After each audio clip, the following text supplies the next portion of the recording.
ça entre vous. Alors, normalement, c'est Vandré qui a proposé, donc c'est lui qui commence. C'est lui qui commence le débat. Attendez, Alors, pour l'introduction, c'était introduction des thèses ou c'était directement une exposition? Alors moi, je vois introduction des thèses parce que là, tu as un temps qui est réduit par rapport aux expositions. Voilà. C'est introduction des thèses ou c'est introduction des thèses du coup de GMS? Oui, un peu. On va présenter un peu. Présentation, D'accord. Alors, attends, je t'entends pas très bien GMS par contre. Attends, j'entends pas très bien GMS moi. Non, j'ai dit, dans mon introduction, je vais présenter un peu les positions que je vais attaquer. D'accord. Ok. Après, ça tu présentes les positions de D'accord, ok, très bien. Alors, 8 secondes. Dans la phase d'échange libre, essayez d'aller au bout des points. Et essayez vraiment, que ce soit Von ou bien GMS, quand une question est posée, essayez de creuser un peu. Ne partez pas sur 15 sujets en même temps. Il faut que ce soit un minimum pertinent. Voilà, c'est tout ce que je peux vous demander. D'accord. Et bien évidemment, vu que c'est Von Resch qui commence... C'est quand c'est 102. À vous de voir comment vous organisez. Si je commence l'introduction, GMS commencera la conclusion, je suppose. Si tu commences l'introduction, il termine. C'est-à-dire, si tu commences... C'est ça, si tu commences, il termine. En gros, c'est ça, quoi. Ok, si tu veux. Ok. Et ce que je voulais dire, alors là, la question qui a été posée par GMS, mais après, c'est à vous de voir par rapport au rythme. Est-ce que pendant l'échange libre, vous allez scinder ça en deux? Ça, c'est à vous de voir. Vous allez en parler entre vous, vous êtes des grandes personnes. Et voilà. Donc, je te laisse commencer. Il n'y a pas de souci. Mais en tout cas, je remercie l'audience et je remercie l'auditoire d'être venu. Et voilà, place au débat, place à l'échange. Et tout dans la courtoisie. Et que Dieu vous guide. Allez-y.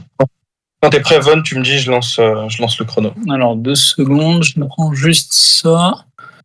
Attends, voilà, je prenais juste les sujets. Voilà, parfait. Donc, vas-y, tu peux commencer. Enfin, tu peux lancer le chrono. Go. Bismillahirrahmanirrahim. Alhamdulillahi rabbil alamin. Wassalatu wassalatu ala sayyidina Muhammad wa ala alihi wa sahbihi ajma'in. Alors aujourd'hui, je vais présenter rapidement, succinctement, la position que je vais défendre durant ce débat, c'est-à-dire la position métaphysique ash'arite, donc l'orthodoxie sunnite, et sa position en matière de métaphysique et de théologie sur plusieurs sujets, et je vais critiquer la position métaphysique de JMS ici présent. Donc, ma position théologique et philosophique sur la première question qui a été mentionnée, c'est-à-dire la question des attributs divins, etc. Voilà, la position ash'arite classique, la plus connue, c'est la position selon laquelle nous, les ash'arites, nous affirmons que Dieu est un être nécessaire en soi, indépendamment, prééternel, qui n'a pas de fin et qui dispose d'une multiplicité d'attributs parmi lesquels la puissance, la volonté, l'omniscience, ainsi que d'autres attributs comme la vie, l'ouïe et également la vision. Donc ça, c'est la position générale des ash'arites sur les attributs divins. Et ma position personnelle sur la relation attribut-essence, c'est que les attributs sont surajoutés à l'essence et sont bel et bien distincts de celle-ci, bien qu'ils soient inséparables. Ça, c'est la première position sur le sujet relation attribut-essence. Concernant la position sur la causalité, les ash'arites, nous affirmons l'occasionnalisme, c'est-à-dire la doctrine selon laquelle toute chose qui se produit, toute chose existante, a pour cause efficiente, c'est-à-dire une cause qui l'amène à l'existence, une cause effective, si vous voulez, a pour cause efficiente Dieu directement en tant qu'il est un agent volontaire qui produit par une volonté et par une puissance. Toute chose qui se produit, quelle qu'elle soit, et qui est existante, a pour cause Dieu. Cela, c'est la théorie de l'occasionnalisme qui s'oppose au concurrentisme que va présenter JMS probablement dans son introduction. Enfin, par rapport au libre arbitre à la théorie morale, et ensuite je présenterai les critiques que j'ai vis-à-vis de la théorie de JMS, donc les principales théories de JMS en matière de dogme. Concernant ma théorie sur le libre arbitre et la théorie morale, ma position métaéthique, donc la position morale, c'est la position dite volontarisme, et c'est un volontarisme assez particulier que nous avons chez les ash'arites. Il se caractérise de plusieurs manières. Je ne vais pas détailler très longuement, je détaillerai au cours de l'échange libre, mais pour faire très simple, nous disons que la morale est définie par les conséquences d'une action en tant que les actions ont des conséquences sur le sujet, c'est-à-dire les conséquences positives ou négatives sur le sujet. Et quand on dit conséquences positives ou négatives sur le sujet, on entend par là les conséquences sur le dispositif émotionnel du sujet, c'est-à-dire le plaisir, le déplaisir, la joie, la tristesse, etc. Ça, c'est la définition du bien et du mal. Le bien est défini par la conséquence qu'il a sur le sujet, et le mal est défini par la conséquence qu'il a sur le sujet.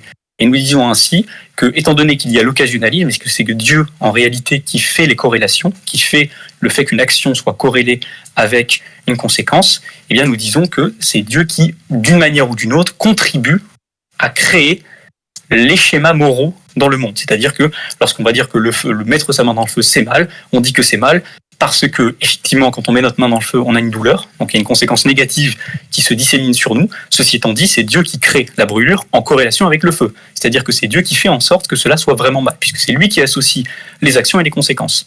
Donc ça, c'est notre théorie, et ça, c'est relié à la théorie de la Divine Command Theory, c'est-à-dire l'idée que c'est Dieu par sa volonté qui crée la moralité, qui fait que la moralité est telle qu'elle, et la moralité n'est pas immuable chez nous, elle est arbitraire, c'est-à-dire qu'elle découle d'un arbitrage divin, d'un choix divin.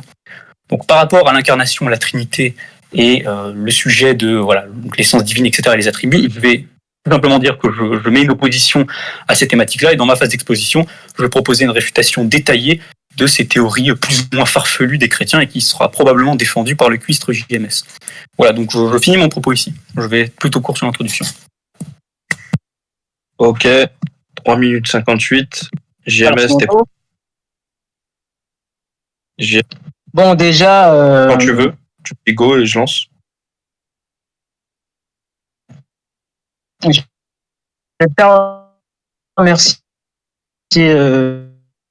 tous ceux qui nous... Je suis le seul qui l'entend. On l'entend pas, il bug. Ouais. JMS, un petit problème de micro. Alors, déjà, je tiens à... Ok, vas-y, dis-moi quand tu lances. Hein. Attends. Ok. Ah, c'est bon. Ok. dis-moi. Alors, je tiens à remercier tous ceux qui nous écoutent, de nous accorder leur temps. Allez, vas-y. Go. Go. C'est bon. Non, tu bugs Alors. trop.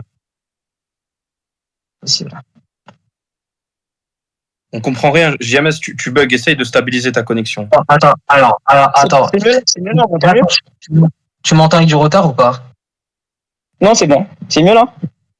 Ok, génial, ça devrait être bon normalement. De retard, là. Ok. Toujours de retard. Ok. Non, ça doit être bon normalement. Ok, tu me dis go. avec Hein. beaucoup de... Moi, je l'entends pas avec du retard là. S'il Je te sais pas plaît, si vous dans les commentaires. Est-ce que tu peux parler JMS pour voir si Allô, on m'entend pas? Moi là je l'entends. Allô. Ok. Moi, je C'est t'entends bon, là aussi. je l'entends. Ok, Ok, vas-y. go, je lance le... Ok, vas-y. Alors bon, déjà, je tiens à remercier tous ceux qui nous écoutent, de nous accorder leur temps. En effet, le débat qui nous oppose, Bandrech et moi-même, porte sur nos théologies respectives. Cependant, il est nécessaire que je remette un peu de contexte à ce qui a abouti à cela. Donc en 2023, mes collègues et moi, nous avons sillonné les débats interreligieux. Notre principale cible était les salafis. Nous avons démontré aux yeux de tous qu'ils étaient tous anthropomorphistes. On croyait en Dieu en deux mains droites qui descend par son essence tous les jours, qui a des pieds. Se sentant acculés, les salafis ont trouvé leur dernier espoir chez leurs principaux rivaux, les innovateurs Ash'ari, à cause de leur carence. Ashkar a été le premier à donner un coup fatal aux Ash'ari, puis Bonrech a goûté à son tour, suivi par Aflaton, Cham qui a pris la relève, démontrant l'incohérence de la doctrine de l'infaillibilité des prophètes avec le Coran, ainsi que l'absence de preuves scripturaires annonçant Mohammed avant l'islam. Le dernier débat l'opposant à Bonrech, il a démontré que les Ash'ari sont des philosophes qui craignent leurs textes car ils sont déconnectés de ceux-ci. Sans oublier Batak et GZN qui ont donné une certaine raclée à Razez. En d'autres termes, la tentative de Salafi a été un échec car nous avons vu ce que cela a donné. Cependant, certains pensent que les Ash'ari qui ont fait une doctrine. Alors, certains pensent que les Ash'ari, du fait qu'ils n'ont pas une doctrine anthropomorphique comme les Salafis, semblent être meilleurs qu'eux. Je ne suis pas spécialement d'accord. La doctrine Ash'ari est aussi désastreuse que la doctrine salafiste. En effet, pour moi, les Ash'ari ne sont pas réellement des croyants. Le Dieu des Ash'ari n'a pas d'activité en dehors de la création. C'est un Dieu qui ne sait pas ce qu'il fait, ni pourquoi il le fait. En effet, Allah est un Dieu arbitraire qui commande arbitrairement ce qui est bon et mal. En ascension, cela a une conséquence positive ou non, malgré qu'il n'y a aucune raison à le faire. Par exemple, ce qui est mauvais dans notre monde peut être considéré comme bon si Allah le voulait. Par exemple, comme l'homosexualité, l'idolâtrie ou le racisme. En effet, cela ne met en guerre, cette croyance pousse à des conclusions telles que celle-ci. En effet, je vous envoie un screen où Bonrech assume pleinement qu'il n'y a rien dans son système, lui disant si c'est intrinsèquement mauvais d'avoir des rapports avec des fillettes. Je sais que d'entre vous, ça peut être choquant, mais de telles déclarations n'est pas choquante car c'est l'implication même de sa doctrine. Je veux aussi aborder une doctrine assez étrange qui est l'occasionnalisme, qui stipule que le monde est un théâtre illusoire dans lequel Allah est le seul agent. Selon cette doctrine, il n'y a aucun pouvoir inné dans les choses. Par exemple, ce n'est pas le feu qui brûle, c'est Allah. Ce n'est pas votre couteau de cuisine qui coupe vos légumes, c'est Allah. Ce n'est pas le plat de couscous qui vous procure la satiété, c'est Allah. Ce n'est pas votre compagne qui vous procure l'orgasme, c'est Allah. En résumé, cette doctrine, toutes les choses n'ont pas d'utilité en soi, ni d'activité intrinsèque. En bref, Allah se la joue tellement solo qu'il ne laisse pas sa créature participer à son théâtre. J'espère que l'échange sera cordial. J'attends juste que mon interlocuteur d'assumer sa croyance, car je sais que c'est difficile de maintenir de telles positions. Et je le félicite d'avance pour son courage. C'est bon. 2 minutes 46. On passe au premier Là, c'est la bloc. phase d'exposition, c'est ça? C'est ça, 10 minutes pour Von. Très bien. Bon, bah, tu peux lancer. Go. Donc, JMS bégayant nous a dressé un historique balbutiant. Dans leur théologie, ils ont le verbe. Aujourd'hui, on a eu le verbiage. Donc, il a crié son pamphlet tel un roquet. Néanmoins, moi, je ne vais pas m'attarder sur ces aspects formels, puisqu'il n'arrive même pas à parler correctement pour faire son petit pamphlet. Moi, je vais directement passer à l'exposition. Je n'ai pas plus de temps à perdre que ça avec ce type de raisonnement de métèque. Donc, de façon plus générale, moi, je vais critiquer directement ici la Trinité.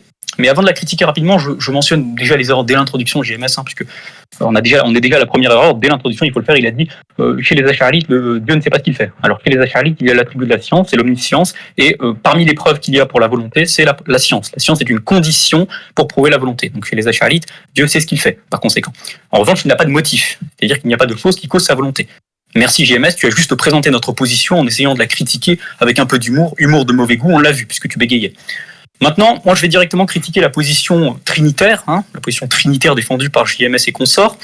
La position de JMS et consorts, c'est la suivante, c'est de dire que, voilà, pour ceux qui ne sont pas familiers avec la doctrine de la Trinité, leur doctrine, c'est de dire que nous avons plusieurs hypostases, ils appellent ça des hypostases, des personnes divines, 3 personnes divines. Ils disent qu'il y a 3 personnes divines qui sont de nature divine. Très intéressant. Ceci étant dit, il y a un problème. Le problème, c'est qu'ils disent que les 3 personnes divines sont nécessaires en soi. 3 personnes divines sont nécessaires en soi.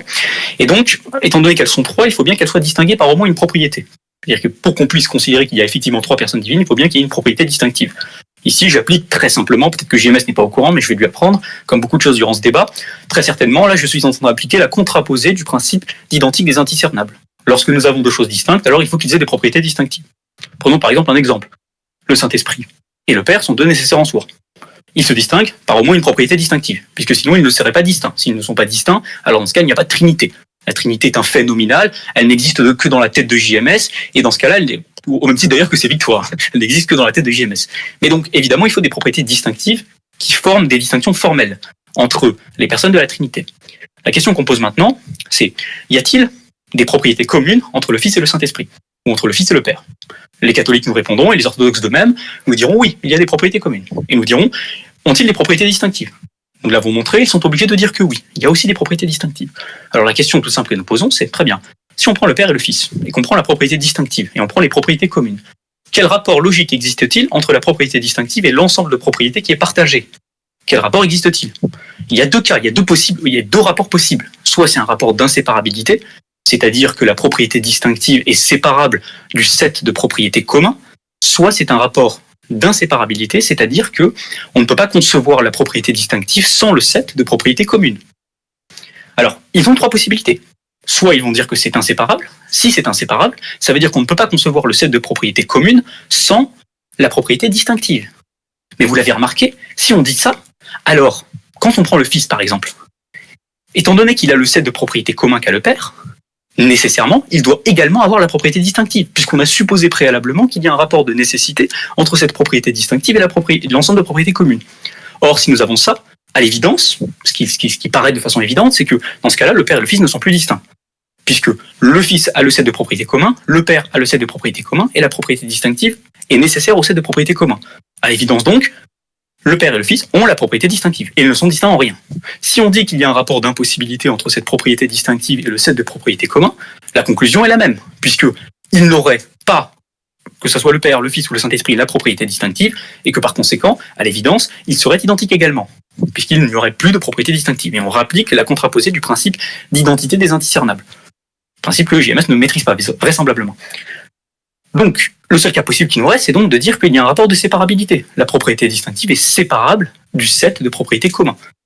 Donc le Père a un set de propriétés qu'il définit, le Fils a un set de propriétés qu'il définit, et on dit que au sein du père, il y a un rapport de séparabilité entre sa propriété distinctive et son set de propriétés communs. Mais s'il y a un rapport de séparabilité, ça signifie que le père aurait pu ne pas exister et qu'il n'est pas un nécessaire en soi. Pourquoi ? C'est assez simple en réalité. Si vous prenez le père en tant qu'il est, père, c'est-à-dire avec les propriétés qu'il partage avec les autres et avec la propriété distinctive, et que la propriété distinctive aurait pu ne pas être avec ce set de propriétés communs, et alors dans ce cas-là, le père aurait pu ne pas exister, puisque précisément la propriété distinctive qui le définit aurait pu ne pas être avec ce set. Et le père est défini par la conjonction de ce set et cette propriété distinctive. Par conséquent, dans les 3 cas de figure, on a soit qu'il n'y a pas de distinction et donc il n'y a pas de trinité, c'est fictif, soit on a directement la contingence d'une hypostase. La contingence d'une hypostase est précisément de toutes les hypostases, puisque évidemment, s'il y a un rapport de séparabilité entre le set et une propriété distinctive, forcément, l'hypostase est contingente et les autres hypostases sont également contingentes. Donc, avec cet argument, qui est le Burhan al-Tamayyuz, qui est un argument totalement musulman ici, puisque c'est un argument qui est développé par Ibn Sina puis Fakhruddin al-Razi dans ses livres, on montre très facilement que la Trinité n'est pas un système qui est viable. N'est pas un système qui est viable et que, par conséquent, la doctrine de JMS s'effondre ici de façon assez nette. Pour continuer assez rapidement sur les quelques autres éléments que je peux mentionner en outre, c'est que on peut mentionner également les problèmes qui sont liés à l'incarnation. Les problèmes moraux, je les laisserai pour la discussion libre avec JMS, mais les problèmes de l'incarnation, je peux les mentionner très succinctement, je n'ai pas besoin de faire plus de détails. Tout simplement, l'incarnation des chrétiens stipule qu'il y a une union entre une nature divine et une nature humaine. Or, les propriétés qui forment la nature humaine impliquent la contingence, les propriétés qui forment la nature divine impliquent la nécessité. Par conséquent, au sein d'un même sujet, on a une contradiction. C'est-à-dire qu'au sein d'un même sujet, qui assume 2 natures, puisque c'est leur doctrine, on a à la fois l'implication de la contingence et à la fois l'implication de la nécessité. Or, comme vous le savez très bien, la nécessité et la contingence sont 2 prédicats mutuellement exclusifs. Donc, par conséquent, ils ne peuvent subsister en un même sujet. Et s'ils ne peuvent subsister en un même sujet, il y a donc contradiction dans la doctrine de la double nature. Je ne rentre pas plus dans les détails dans les contre-arguments, je laisserai JMS le choix de donner ses contre-arguments, ou le choix de ses fuites plutôt, afin que de voir, voilà, on va suivre son schéma argumentatif. Je m'arrête là pour la phase d'exposition, je n'ai pas besoin de plus de temps que ça. Je laisserai JMS lire son PDF sans balbutier au préalable, de préférence. Voilà, je m'arrête là. Ok, 6 minutes 36, JMS, phase de réfutation 10 minutes, et après ce sera à toi JMS d'enchaîner directement avec 10 minutes de phase d'exposition que Von Reich réfutera. C'est bon ? Go. Tu me dis qu'on le commence, hein ? Go, c'est bon. Alors bon, déjà, je tiens à préciser que monsieur se plaint parce que je me bégaye. Sache que c'est pas moi la cause de mon bégaiement, c'est Allah qui me fait bégayer, donc ce n'est pas de ma faute. Maintenant, pour revenir au sujet initial, Cham, j'aimerais que Cham nous fait écouter un audio. Alors, en effet, ce qui a été l'initiative de ce débat, justement, c'est un débat qu'a eu GZN avec Von Reich. En effet, sur Twitter, j'avais banni Von Reich parce qu'il avait déclaré, lors de son débat avec GZN, qu'il n'y a aucune nécessité que la vision béatifique soit reliée à une félicité absolue. En d'autres termes, pour M. Von Reich, il n'y a aucune nécessité qu'un croyant soit en communion avec Dieu. Alors, cette vision des choses est totalement contradictoire avec la doctrine. Alors, je vais enseigner la doctrine catholique vis-à-vis de ça. Alors, saint Thomas, d'abord, aborde la question de la finalité de l'action humaine, en expliquant que l'homme, en tant qu'être raisonnable, agit en vue d'une fin connue, comme telle, et cherche ultimement une fin dernière qu'on puisse se perfectionner pleinement. Cette fin dernière est ce pourquoi nous agissons et doit être au moins confusément connue comme désirable. Ainsi, tout homme désire le bonheur, mais nombreux sont ceux qui ne réalisent pas que le vrai bonheur se trouve en Dieu, le souverain bien. Ensuite, saint Thomas d'Aquin démontre que les biens créés ne peuvent procurer le vrai bonheur à l'homme, car ce dernier ne se trouve ni dans les richesses, ni dans les honneurs, la gloire, ni dans aucun bien matériel ou spirituel. Le véritable objet de volonté est le bien universel, qui se trouve qu'en Dieu, source de toute bonté et de tout bien. Ainsi, même si les biens créés peuvent être bons en eux-mêmes, ils sont limités et ne peuvent satisfaire pleinement la volonté humaine qui aspire à un bien universel, le seul véritablement satisfaisant en ce souverain bien qui est Dieu. En effet, comme l'expression le dit, le bien est issu de lui-même, c'est-à-dire, en d'autres termes, il est de la nature du bien de se donner et de se communiquer et de rayonner. En gros, Von Reich a admis à ma grande surprise que l'objet extra-divin procurer à l'homme une béatitude absolue. En d'autres termes, selon lui, il n'y a aucune nécessité que la vision béatifique procure à l'homme la félicité absolue. Et il est possible que cette félicité absolue soit associée à une autre chose que la vision béatifique. On pourrait imaginer tout et n'importe quoi. Par exemple, déflorer une nourrice pourrait très bien procurer le même degré de plaisir que de voir Allah, selon Von Reich. Ainsi, selon lui, il n'y a aucune nécessité pour l'homme de connaître son créateur pour atteindre sa pleine potentialité. En effet, Brundreich devra nous expliquer comment il arrive à de telles conclusions, sachant que le but de croyant est d'être en communion avec son créateur, plutôt que d'être satisfait par des choses matérielles. C'est assez ironique pour quelqu'un qui a taxé les chrétiens de matérialistes, alors qu'il a mis ce genre d'assertion. Il devra également nous expliquer pourquoi la vision béatifique dans ce monde est associée à ce degré maximal de bonheur. Et quelle est donc la justification si elle peut être associée à autre chose, comme je l'ai mentionné précédemment. À cet argument, je rajoute une deuxième erreur que Brundreich a commise. Il a déclaré que seule une élite de croyants aura accès à la vision béatifique. J'estime que c'est une erreur. C'est-à-dire, prémisse 1. Dans la théologie sunnite, la vision béatifique est la récompense ultime pour un croyant, car elle est associée au degré maximal de félicité et de proximité avec Dieu. Prémisse 2. Cette récompense ultime est réservée à une élite, les croyants. Cependant, tous les croyants ne peuvent pas y accéder à la vision béatifique et se contenteront d'autres récompenses dans le paradis. Conclusion.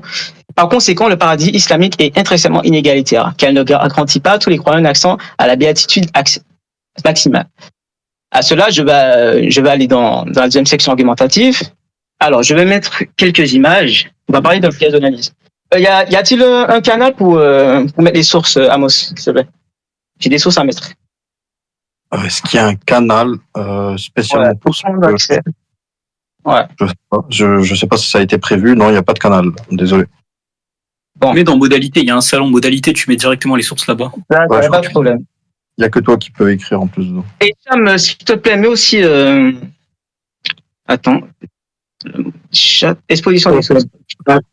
Tu me dis, hein, si tu veux, soit j'en profite pour le mettre maintenant, parce qu'en fait, dans modalité, moi, j'arrive pas à écrire, donc je peux pas poster la vidéo là-bas. Le problème, c'est que soit, dans l'exposition des sources, on peut pas mettre des sources, les gars. Ouais, mais c'est ça. En fait, il y a un petit problème avec le règlement des chats, mais là, je peux lancer la vidéo le temps que d'Access ou quelqu'un d'autre puisse justement créer pour l'occasion justement le chat en question, pour qu'on puisse y mettre les sources. Je laisse le temps tourner là. Si je... je peux mettre la vidéo. Moi, je peux lancer la vidéo en tout cas. Débrouillez-vous, le temps tourne. Ok, je lance la vidéo, jamais. Ok, vas-y, mais. Et du coup, celle-ci, c'est quoi l'effet de cette connaissance? L'étude demande d'effet dans un modèle auquel il n'y a pas d'effet, les cours d'argent ne causent pas. Ce qui se passe, c'est que Dieu crée cette connaissance, mais il n'est pas obligé de créer des effets particuliers de cette connaissance. Oui, c'est-à-dire qu'en gros, tu vas juste avoir une connaissance. Oui, C'est logiquement que ça se passe comme ça. Oui, mais attends, en gros, tu peux connaître Dieu sans être heureux. oui. Il n'y a pas de rapport de nécessité entre connaissance et heureux. Sauf si tu définis de façon ad hoc heureux égale connaissance. Mais c'est pas la définition. Justement, parce que, en fait, dans vos définitions, il me semble, hein, et ça, c'est ça que tu m'as dit, c'est que l'homme en tant que tel a été créé, justement, pour ça. C'est-à-dire, en fait, c'est pour Dieu, entre guillemets, que Dieu a été créé. C'est-à-dire, pour être en communion, pour être dans une vision, le but final, entre guillemets, de l'homme. Mais si, d'accord, mais ça veut pas dire qu'on va dire nécessité entre connaissance et bonheur. Oui, mais du coup, quand ce but final est atteint, comment il peut-il ne pas avoir de complétude? Non, mais justement, là aussi, le fait que ça soit un but final. Non, mais justement, le fait que ça soit un but final, ça aussi, c'est pas une nécessité logique. Il faut vraiment distinguer les choses. Il y a les nécessités logiques et les nécessités textuelles. Le fait que ça soit un but final, déjà, pourquoi c'est un but final? Pourquoi la vision béatifique, c'est un but final? C'est un but final parce que nous, on dit que le but de tout homme, c'est le bonheur maximal. Je pense que vous êtes plus ou moins d'accord avec ça. Oui, c'est ça, on est pas sur ça. Mais on est pas sur ça. C'est quoi, là, tu me dis, en gros, justement, attends.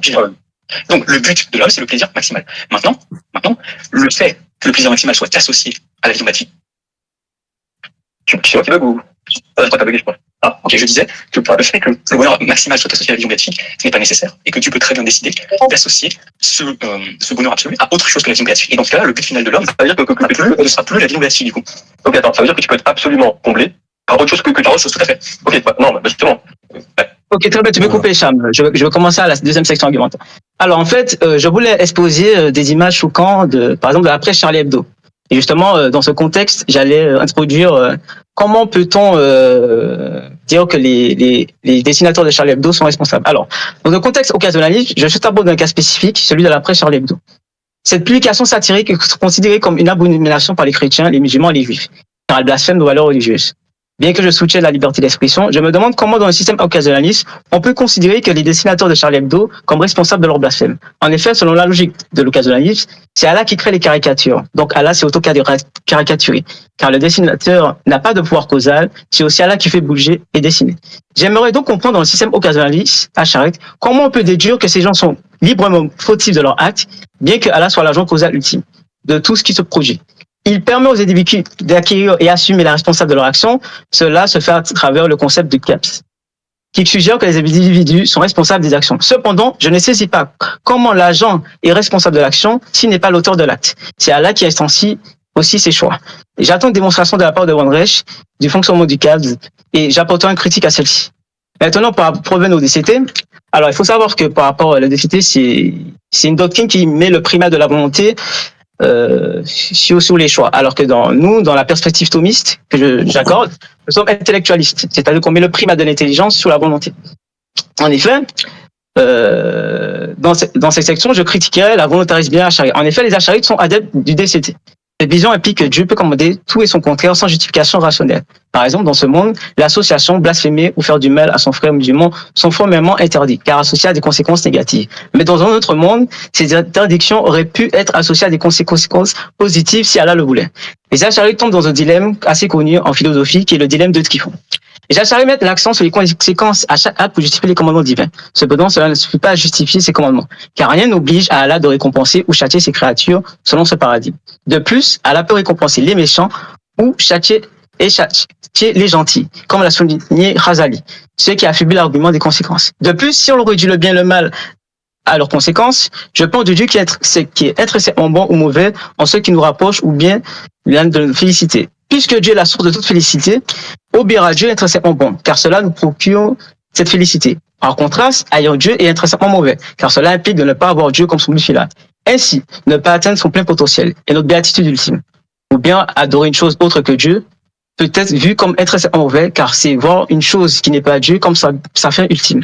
Si Maurice n'est pas d'accord, il devra expliquer en quoi haïr Dieu ou idolâtrer une autre chose que Dieu peut être considéré comme une bonne chose si Allah le voulait en l'associant à une conséquence positive. Car haïr Dieu et adorer un objet autre que Dieu implique de ne pas avoir Dieu comme son but final. Ainsi, être en communion avec Dieu n'est pas nécessaire en soi pour les croyants, car le système volontariste Ash'ari suggère la possibilité que Dieu n'est pas le sauveur bien désiré. Maintenant, cette doctrine me fait penser à la vision scotiste. Cependant, Scott avait une vision volontariste assez pas aussi extrême que celle des Ash'ari. En fait, Scott disait que Dieu étant bon par essence, donc tous les points possibles, il est nécessairement que Dieu procure le bien à ses créatures, garantissant alors que même si Dieu, d'une manière ou d'une autre, donne des commandements qui peuvent être bons ou mauvais dans un autre monde, dans tous les mondes possibles, le chrétien, selon Scott, est assuré d'être composé à Dieu si sa volonté. Cependant, dans le système Ash'ari, il n'y a n'oblige à Allah de récompenser ou de punir ses créatures. Donc, je me demande dans ce système, qu'est-ce qui garantit un Ash'ari qu'Allah va le récompenser? C'est bon, il est fini. Parfait, on est à 9 minutes 59. JMS, l'auditoire se plaint. Si tu peux juste faire un effort d'articulation, parce qu'on ne comprend pas vraiment ce que tu dis. En tout cas, même moi, j'ai du mal à comprendre ce que tu dis. Donc, si tu peux faire un effort à l'avenir, s'il te plaît. C'est très peu compréhensible. Merci. Von?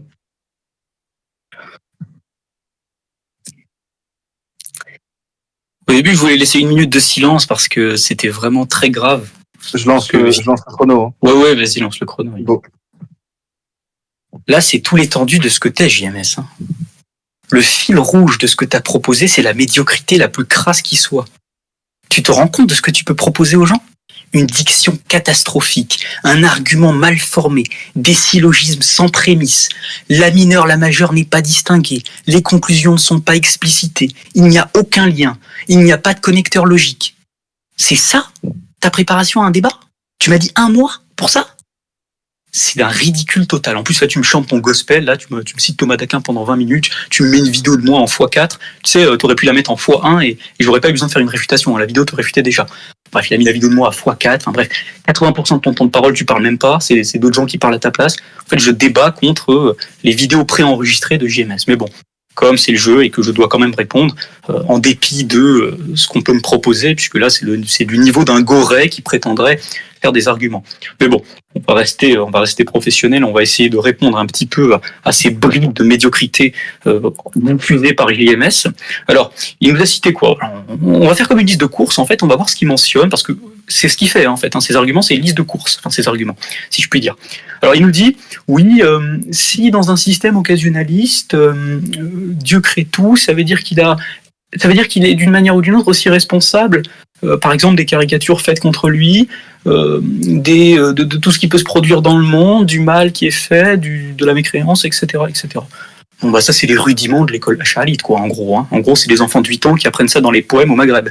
C'est-à-dire la distinction entre la responsabilité, ce que tu as appelé le kasb, et la création. Ça, par exemple, tu vas dans un poème classique comme Badoul Amali, un poème maturidite, mais ça existe aussi chez les Jacharites, Khalid al-Bahia par exemple, on te dit très clairement que Dieu crée certes le mal, et il crée certes ce qui existe comme mal, cependant il n'en est pas responsable. Dans quel sens on dit qu'on n'en est pas responsable? C'est-à-dire qu'il n'en est pas satisfait. C'est la fameuse distinction volonté-satisfaction. C'est-à-dire que la volonté est créatrice, ce n'est pas une volonté législative, c'est-à-dire qu'il crée les choses, il crée toutes choses, y compris le mal. Ceci étant dit, il ne l'agrée pas. C'est quoi la différence entre la volonté et la satisfaction? C'est que la volonté s'applique à la création des choses, elle spécifie un contingent qu'elle fait exister, tandis que la satisfaction, c'est quoi? C'est le fait qu'une action, c'est le fait qu'un choix, c'est le fait qu'un contingent soit associé avec une conséquence positive dans l'au-delà. Ça, c'est la définition d'Al-Ash'ari dans ce que rapporte Ibn Fawrak. Donc, c'est-à-dire que, très bien, Dieu peut très bien créer le mal, il n'y a aucun problème. Cependant, est-ce qu'il va récompenser le mal? Est-ce qu'il va le récompenser par des conséquences positives? Est-ce qu'il va récompenser les caricatures par des conséquences positives?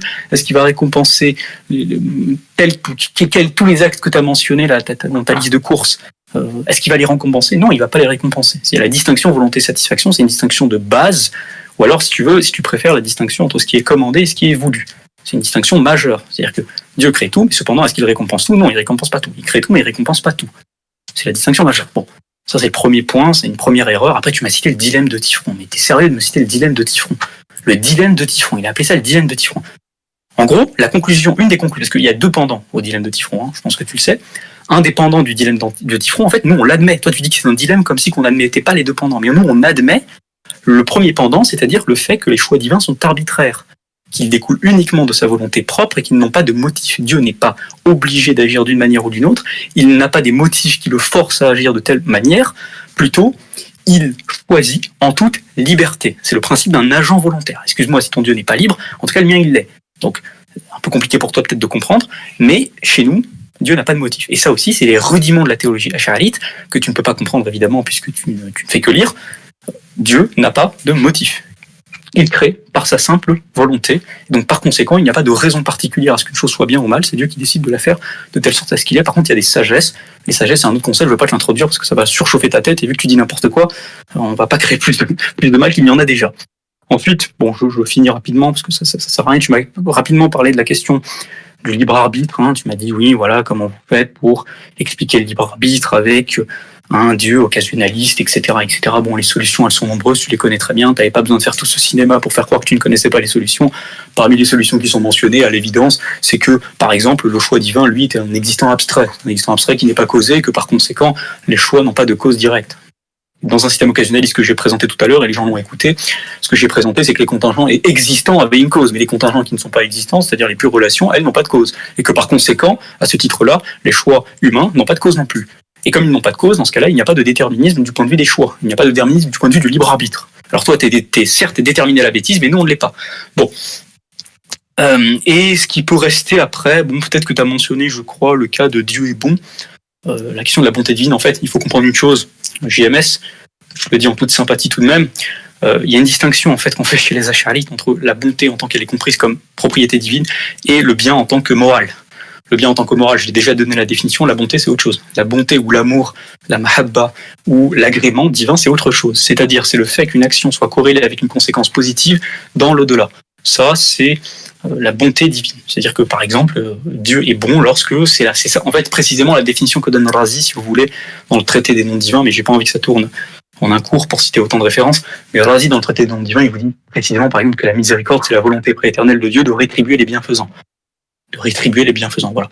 Et puis finalement, t'as pas donné d'argument en fait, JMS. Je suis en train de regarder les petites notes que j'ai fait sur le brouillon que tu m'as donné, que tu m'as rendu, et auquel tu auras 0 sur 20 à l'évidence. Sur le brouillon que j'ai, moi, tu nous dis que voilà, il n'y a pas de rapport de nécessité entre la félicité et la vision béatifique chez les Ash'ari. Oh là là, c'est vraiment grave. Bah oui, mais on s'en fiche en fait. C'est précisément notre position, JMS. Excuse-toi plutôt de découvrir nos positions. Oui, c'est notre position. Donc ça sert à quoi de faire tes 10 minutes d'engagement pour nous dire vous dites ça. Ah oui, et aussi vous dites ça, c'est pas bien d'être méchant quand même. Et puis t'es à 2 doigts de pleurer, et puis tu nous cites Charlie Hebdo comme si on allait tous pleurer. Désolé mon ami, mais en fait tu viens de citer des positions ash'arites et tu fais du pathos en fait. Il n'y a pas d'argument dans ce que tu proposes. Il n'y a rien. Tu n'as rien proposé. Tu es comme Jacques Le Fou. Tu balances des émotions comme ça et puis tu attends que les gens en rigolent et encore, tu n'as même pas la rhétorique pour pouvoir les balancer correctement. Donc moi, j'en ai fini parce que j'ai rien à dire de plus. Tu n'as rien à proposer. C'est lacunaire, c'est vide, il n'y a rien. Donc moi, je jette mon brouillon ici et je jette les bribes d'argumentaire qu'il te reste en espérant que tu te réformes et que tu t'améliores. Et je te conseille d'ailleurs, à mon avis, c'est mieux pour toi d'arrêter tout de suite le débat ici parce que je pense que ça va virer vraiment au cauchemar pour toi aujourd'hui. Voilà, je conclue ma proposition, enfin, mon intervention ici, si je puis dire, si on peut appeler ça une intervention. Je n'ai pas besoin de faire plus en réalité, je le laisse faire sa petite réfutation, et puis ensuite je réfuterai, et puis on fera la séance d'échange libre. Voilà. Ok, 7 minutes 14. GMS, il est déjà 23h08. Tu veux passer à l'échange libre ou tu veux prendre tes 10 minutes quand même? Non, je vais réfuter ces points. Par rapport, Ok, je vais ok. réfuter Alors, au point de- on maintient les 50 minutes, donc on débordera un peu. Hein. Ok. Non, mais en fait, si tu veux, là, elle a fait la phase de réfutation, mes arguments, là, c'est à mon tour. Oui, non, pas de souci. Voilà, c'est ça, la phase de 10 minutes de réfutation. Hein. Ok, Ok, y a pas de on problème. maintient juste les 50 minutes d'échange libre. Ok, oui, Exactement. on met Juste juste deux 50 minutes, secondes. t'inquiète pas, y a pas de problème. Ok, parfait, vas-y, je t'en prie, je lance Ok. le chrono. C'est bon? Ok, vas-y. Go. Alors, déjà, bon, je remercie Bandré, j'avais confirmé tous mes points, mais tu n'as pas tout répondu. Mais bon, on verra ça à l'échange. Donc, alors, pour répondre aux objections qu'il a fait sur la Trinité, bon, ben déjà, je vois un sophisme de composition. C'est-à-dire qu'en fait, selon Bandré, étant donné que chaque hypostase a une propriété distinctive, il est nécessaire que tous les hypostases ont cette propriété. C'est ce qu'on appelle un sophisme de composition. Je vous donne un exemple. Par exemple, ce qui va faire l'individualité de la nature humaine, c'est la matière et la forme. En effet, il est nécessaire que pour que l'homme soit, il faut qu'il y ait l'assemblage de l'âme et du corps. Maintenant, la question qu'on devrait se poser, est-ce qu'il est nécessaire que l'âme ait les propriétés du corps? Non. Est-ce qu'il est nécessaire que le corps ait les propriétés de l'âme? Non. La nécessité, c'est que ces deux choses résident pour qu'on fasse une action humaine concrète. Donc, par rapport à la Trinité, il faut bien comprendre, en fait, quand on parle de la Trinité, on va partir d'un principe. C'est-à-dire que qu'est-ce qui individualise l'essence divine? Chez nous, ce qui individualise l'essence divine, c'est la relation. En effet, pour ceux qui ont lu Aristote, Aristote va dire, pour qu'on détermine une relation réelle dans un agent, il y a 3 catégories. Il y a la catégorie action, passion ou quantité. En Dieu, il n'y a pas de quantité ni de passion. Donc, la seule catégorie qu'on va prendre, c'est l'action. En ce sens, en Dieu, il y a réellement procession. En effet, le Verbe procède d'un acte intellectuel. À cet acte, on va mettre un principe qui est le Père et le terme le Fils. Et justement, pour tout acte intellectif, suit un acte de volonté. En gros, c'est l'idée que le Père aime le Fils aime le Père. Et en ce sens, on va pas dire que cet esprit procède des deux. Donc, qu'est-ce qu'il faut comprendre? Alors, je vais vous donner un exemple particulier. Ce qui distingue les hypostases, on appelle ça les oppositions de relations. Donc, en scolastique, on donne souvent cet exemple entre l'enseignant et les élèves. Par exemple, dans une salle de classe, l'enseignant va enseigner ses élèves et il y aura un principe et un terme dans l'enseignement. C'est-à-dire que l'enseignement que reçoivent les élèves, c'est le même enseignement que donne l'enseignant. Cependant, ce qui va les opposer, c'est le principe et le terme. C'est-à-dire qu'il y a un enseignant et un enseigné. En ce sens, c'est comme ça, on peut dire qu'il y a une distinction réelle entre les hypostases, parce qu'il y a une production réelle. C'est-à-dire que de toute éternité, Dieu engendre son Verbe. Maintenant, je ne saisis pas trop l'argument, parce qu'en fait, moi, ça n'a pas de sens. Dans la théologie, Dieu est nécessairement trine. C'est ce que les musulmans ne comprennent pas. Chez nous, Dieu est nécessairement trine. Donc, pour qu'il y ait une naissance divine concrète, il est nécessaire qu'il y ait 3 relations subsistantes, justement, qui va individualiser cette essence. Maintenant, on pourrait se demander, oui, mais là, vous prêchez 3 dieux. Non. Il faut bien comprendre le concept d'action immanente et d'action ad extra. C'est-à-dire que les actions immanentes en Dieu restent en Dieu. Je vous donne un exemple. Par exemple, quand vous allez faire votre propre concept, le concept que vous allez faire de vous-même n'est pas en dehors de vous. Elle est en vous. Donc, on appelle ça une action immanente, dont découle le verbe. Donc, pour que l'objection de Von Grech fonctionne, il faut qu'il nous prouve la nécessité que les hypostases aient les mêmes propriétés, alors que non. La nécessité, c'est que les 3 relations subsistantes sont en Dieu pour que Dieu soit. Il faut bien comprendre que Dieu est nécessairement trine. Maintenant, pour l'incarnation, alors, je tiens à préciser que on entend souvent les musulmans dire que Dieu, entre guillemets, ne peut pas s'incarner parce que ce n'est pas digne de lui. Donc déjà, il faut savoir que dans l'épistémologie, la nature humaine, c'est quoi? L'homme, c'est quoi en ce sens? L'homme, c'est un être à l'image de Dieu. Pourquoi l'homme est un être à l'image de Dieu? Parce qu'il y a une certaine congruence. L'homme est un être rationnel, Dieu est un être rationnel. Donc il y a une certaine forme de congruence. Donc dire qu'il y a une difformité ou au sens qu'il y a une incompatibilité avec Dieu et l'homme, c'est faux. Parce qu'il y a une certaine congruence. En effet, l'homme ressemble analogiquement à Dieu. Maintenant, par rapport au principe de contradiction, non, il n'y a pas de contradiction au sein de l'incarnation. Parce qu'on va faire un raisonnement dit ad aliquid. En effet, souvent, notre interlocuteur utilise des termes comme contingence et nécessaire, sans comprendre exactement ce que ça signifie dans le contexte du Dieu incarné. Dans ce contexte, nous disons, en effet, le verbe et la nature humaine, entre le verbe et la nature humaine, il y a une relation de raison. En effet, parce qu'il y a deux relatifs, le verbe et la nature humaine. Pourquoi? Parce que la nature humaine dépend du verbe pour être, parce que c'est elle qui fait son individualité. Mais seulement, il y a une perfection du côté du verbe, il y a une perfection seulement au côté de la nature humaine, pardon, parce que c'est la nature humaine qui reçoit la personnification par le verbe. Par contre, il y a une relation réelle entre la nature humaine et le verbe, parce que la nature humaine dépend du verbe pour être. Maintenant, quand on parle de concept de contradiction, en fait, on va utiliser la communication des idiomes, c'est-à-dire, nous prédiquons les actions humaines selon la nature humaine du Christ et les actions divines, par exemple, selon la nature divine. Par exemple, je donne l'exemple, prenons, si on est dans le système polymorphique, il y a l'assemblage de l'âme et du corps. L'âme est immatérielle et le corps est matériel. Donc, c'est deux choses contradictoires, mais on les retrouve chez l'homme parce que l'immatérialité est prédiquée à l'homme selon son âme et la corporalité est associée à l'homme selon son corps. Donc, on voit bien, malgré ces deux propriétés sont contradictoires, nous voyons clairement que ces deux choses peuvent être prédiquées à l'homme, mais pas sous le même rapport. Par exemple, notre exemple, prenons un agent de sécurité qui est dans la salle de surveillance dans une hôtel. L'agent de sécurité dit, je suis dans la salle de sécurité et partout à la fois dans l'hôtel. Là, vous me direz, il y a une contradiction. Non, parce que c'est pas sous le même rapport. Il est partout dans l'hôtel de par le fait qu'il a plusieurs caméras qui le permettent de voir tous les coins de l'hôtel et physiquement dans la salle de surveillance. Donc, quand on prédit des choses contradictoires à un sujet, si ce n'est pas sous le même rapport, il n'y a pas de contradiction. Pour que Bandrèche nous prouve, et il faut bien comprendre, quand on parle de contingence, c'est selon son rapport de dépendance. Par exemple, le Fils, bien qu'il soit incarné, reste nécessaire. Comme je l'ai dit, par exemple, à liquide, nous voyons clairement que c'est la nature humaine qui dépend de l'hypostase, et non le contraire. Et aussi, Dieu, malgré qu'il soit incarné, le Fils fait susciter toute chose, comme dit les Écritures. Donc, il y a toujours ce rapport de dépendance causale.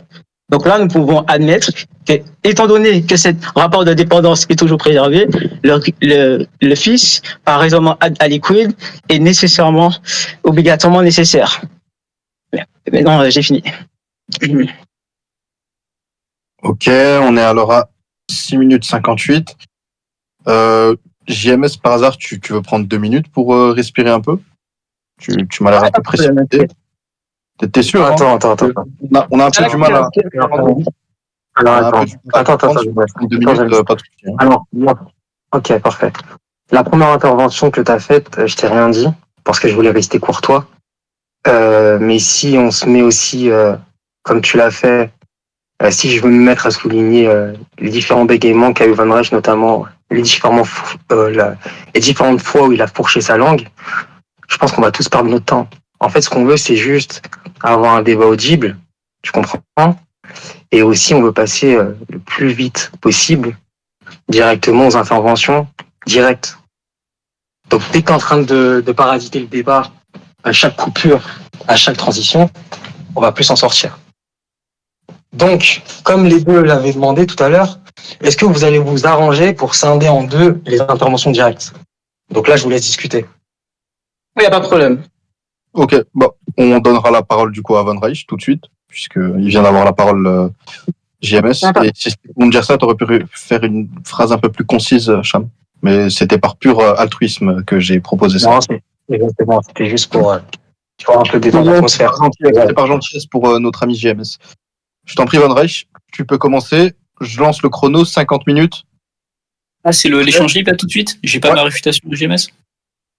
On prend encore 10 minutes pour réfuter. J'aurais pas besoin de 10 minutes, mais juste 2-3 minutes, histoire de. Parce que j'ai quand même eu ma phase de réfutation que j'ai pas eu. On maintient Je alors l'ai les fait 30 minutes. Ça te dérange pas Qu'est-ce qu'il y a? Comme vous voulez, moi. Ça me dérange. Sinon, on passe sur l'échange libre. Moi, ça me dérange pas de passer sur l'échange libre, hein, comme vous voulez. En fait, ta phase de réfutation, tu l'as eu en amont. Et justement, après, GMS, il a rebondi. Donc, normalement, c'était une des deux côtés. Tu vois, c'était une phase des deux côtés. Donc, après, Mais attends, là, JMS, il a fait. Ah, c'est bon, du coup, là, c'est fini. Ah oui, c'est vrai, t'as raison. C'est moi qui me suis trompé. Ah, bah oui. Non, t'as raison. Bon, après, Oui, voilà. là, c'est l'échange libre, effectivement. On démarre alors l'échange libre. Voilà, c'est vraiment. Je voulais dire un mot. Alors, je vous dis un mot. Donc, voilà, c'est vraiment ce genre d'intervention qu'on veut, tu vois. Là, par exemple, il n'avait pas fait très attention à la répartition justement des temps de réfutation. C'est vraiment là qu'on veut que tu sois pertinent. Donc voilà, est-ce que du coup, concernant les différentes interventions, est-ce que vous allez scinder ça en deux ou comment vous allez faire?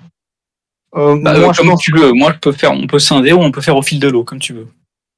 Ok, à vous de voir. À vous de voir, hein, vraiment à vous de voir. Tu veux quoi, Parce JMS? que Tu si veux qu'on vous fasse au scindez- fil de l'eau ou tu veux qu'on scinde? Alors, si vous scindez, il y a 50 minutes. Moi, je peux Donc, faire ça dans deux. C'est 25-25 si on scinde, ouais.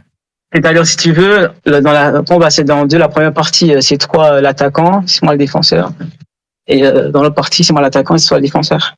Ok, alors D'accord, on part sur du coup, on va faire 15 minutes où Von va attaquer, 15 minutes où toi JMS tu vas attaquer, et ensuite on va laisser du coup 20 minutes où vous échangez librement. Ça vous va?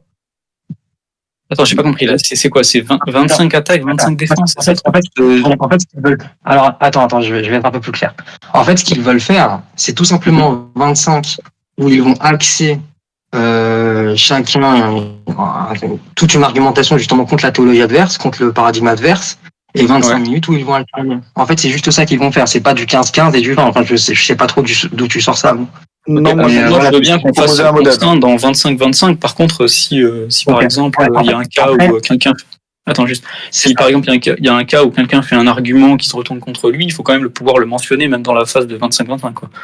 C'est ça. C'est ça. Voilà, donc, à vous de voir. Est-ce que vous allez vraiment faire 25-25? Donc, tout ce qu'on va, en fait, on va considérer que vous êtes des grandes personnes. Enfin, vous êtes des grandes personnes, vous êtes totalement matures. Oui, il n'y a Donc, pas ce qu'on personne. va faire, c'est 25. Voilà. Ce qu'on va faire, c'est 25-25. Par contre, comme je l'ai dit, parce que là, ça va être du 25-25. Donc, moi, je vais veiller au temps de parole. Je vais faire très attention au temps de parole. Donc, tout ce qui est coupure intempestive, etc., s'il vous plaît, vraiment faites des efforts. Essayez d'attendre, vous savez, le fameux moment où justement l'adversaire ou celui qui parle a son temps le temps de chute pour intervenir. Et ne coupez pas en plein milieu, parce qu'en fait, si vous coupez en plein milieu, la personne en question va devoir recommencer sa phrase. Et là, par contre, ça devient assez lourd. Donc voilà, Ok. moi, c'est tout ce que j'ai à dire. Ok, alors donc c'est 25-25, attaque-défense, ok. Je rajoute juste un point. Dans la phase de réponse, s'il vous plaît, soyez concis, parce que si vous prenez trop de temps, je vous demanderai d'abréger. On ne veut pas écouter du verbiage pour griller les 25 minutes de l'autre. Voilà. Il n'y a pas de problème. Quand t'es prêt, qui commence du coup, Von? Et moi qui est censé attaquer au début, c'est ça que tu voulais, JMS? Ouais. Ok. Vas-y. Dès que t'es prêt, je lance. D'accord. Bon, bah, c'est très bien. Tu peux m'expliquer c'est quoi un sophisme de composition, JMS? Vas-y. Alors, le sophisme. T'as fini? Oui, je te pose la question. Tu peux m'expliquer c'est quoi un sophisme de composition? Alors, le sophisme de composition, c'est quand dans un ensemble, les choses qui sont dans l'ensemble doivent forcément avoir les mêmes propriétés. Donc, c'est une confusion entre ce qui est nécessaire et contingent. D'accord. Alors, non, c'est pas une confusion entre ce qui est nécessaire et contingent. Est-ce que tu peux me citer où j'ai fait un sophisme de composition dans mon argument? Alors, c'est très simple. Tu as dit que, étant donné la propriété distinctive des hypostases, vu qu'elle est nécessaire, elles doivent nécessairement avoir la même propriété distinctive. C'est ça que tu as dit. J'ai pas dit ça. J'ai jamais dit ça. Si, tu l'as dit. Non, je n'ai pas dit ça. Regarde ce que j'ai dit. J'ai dit que la propriété, quand tu prends le père et le fils et que tu dois les distinguer par au moins une propriété, j'ai dit qu'il faut au moins qu'il existe une propriété entre les deux. J'ai pas dit qu'ils avaient la même propriété distinctive. Par contre, ce que j'ai dit dans mon argument, JMS, c'est que si on suppose que cette propriété distinctive, elle a un rapport d'inséparabilité avec le set de propriétés communes que partagent le fils, par exemple, et le père, alors dans ce cas-là, effectivement, ils sont obligés tous les deux d'avoir la propriété distinctive. Le sophisme de composition JMS, attends, je t'explique juste. Le sophisme de composition JMS, ça consiste à faire quoi? Ça consiste à prédiquer, comme tu l'as dit, hein, tu as eu raison sur ça, de prédiquer une propriété des parties au tout. Mais c'est pas ce que j'ai fait. Ce que j'ai dit, c'est que comme il y a un rapport d'inséparabilité entre la propriété distinctive et le set de propriétés communs, et que tout le Fils et le Saint-Esprit ont, par exemple, le set de propriétés communs, alors ils ont aussi la propriété distinctive. C'est ça que j'ai dit. Voilà. Mais oui, donc c'est la composition. Tu répètes ce que j'ai dit en fait. Donc, attends, j'ai pas entendu. Tu peux répéter? Parce que j'entends pas Donc, bien. Alors, Voilà, en gros, tu as répété ce que j'ai dit avec d'autres mots. C'est la même chose. non, je peux pas répéter ce que tu as dit avec d'autres mots. C'est juste que c'est pas ce que j'ai dit, en fait, JMS. Bon, d'accord. Selon toi, est-ce que le Père et le Fils auraient les mêmes propriétés distinctives? Selon moi, pour distinguer le Père et le Fils, il faut au moins qu'il existe une propriété que l'un a et que l'autre n'a pas. D'accord. Est-ce qu'ils doivent avoir la même propriété? Comment ça, la même propriété? Ben non, écoute, regarde, c'est très facile. Hein. Il faut au moins qu'il y ait une propriété que l'un a et que l'autre n'a pas. Donc, c'est pas les mêmes, JMS. Oui, et ensuite? Et ensuite, comme je t'ai expliqué dans mon argument, JMS, cette propriété distinctive, elle a soit un rapport de nécessité, soit un rapport de possibilité avec le set de propriétés commun. Or, comme il y a, si un rapport de nécessité, ils sont identiques. Pourquoi? Parce que la propriété distinctive doit toujours occurrer en même temps que le set de propriétés commun. Et si il y a un rapport de possibilité, alors ça implique que les deux sont contingents. Voilà, c'est ça mon propos, JMS. C'est pas ce que tu as dit. C'est pas ça un sophiste de composition, JMS. Alors, justement, regarde. Par rapport à ce que tu as dit, la nécessité réside que l'hypostase soit associée, soit dans l'être pour que Dieu soit. En gros, si tu veux, la prémisse, elle est simple. Dieu est nécessairement trine. Donc là où tu vas revenir, justement, ce que j'ai en train de t'expliquer, si tu veux, tu as demandé quel est le rapport de nécessité ou d'inséparabilité avec le set de propriétés communes. Ouais. Je t'ai dit, voilà. Alors, si tu veux, dans notre théologie, Dieu est nécessairement trine. Donc, il est nécessaire que Dieu a 3 hypostases. C'est pas la question. Moi, je t'ai demandé, est-ce qu'il est nécessaire que cette propriété soit associée avec ce set de propriétés? Est-ce que cette propriété distinctive, par exemple, qui distingue le Père et le Fils, est-ce qu'elle est nécessairement attachée au set de propriétés commun? Oui ou non? Alors, qu'entends-tu par set de propriétés commun? C'est-à-dire je formule la question. Est-ce que tu es d'accord pour dire que le Fils, et le Saint-Esprit, par exemple, partagent des prédicats en commun? Oui, le prédicat en commun, c'est qu'ils ont la même identité matérielle. C'est qui voilà, d'accord. Donc, tu es bien d'accord qu'ils ont un set de... Je vais utiliser le terme prédicat parce que vous n'aimez pas le terme propriété. Donc, tu es bien d'accord qu'il y a un set de prédicats communs.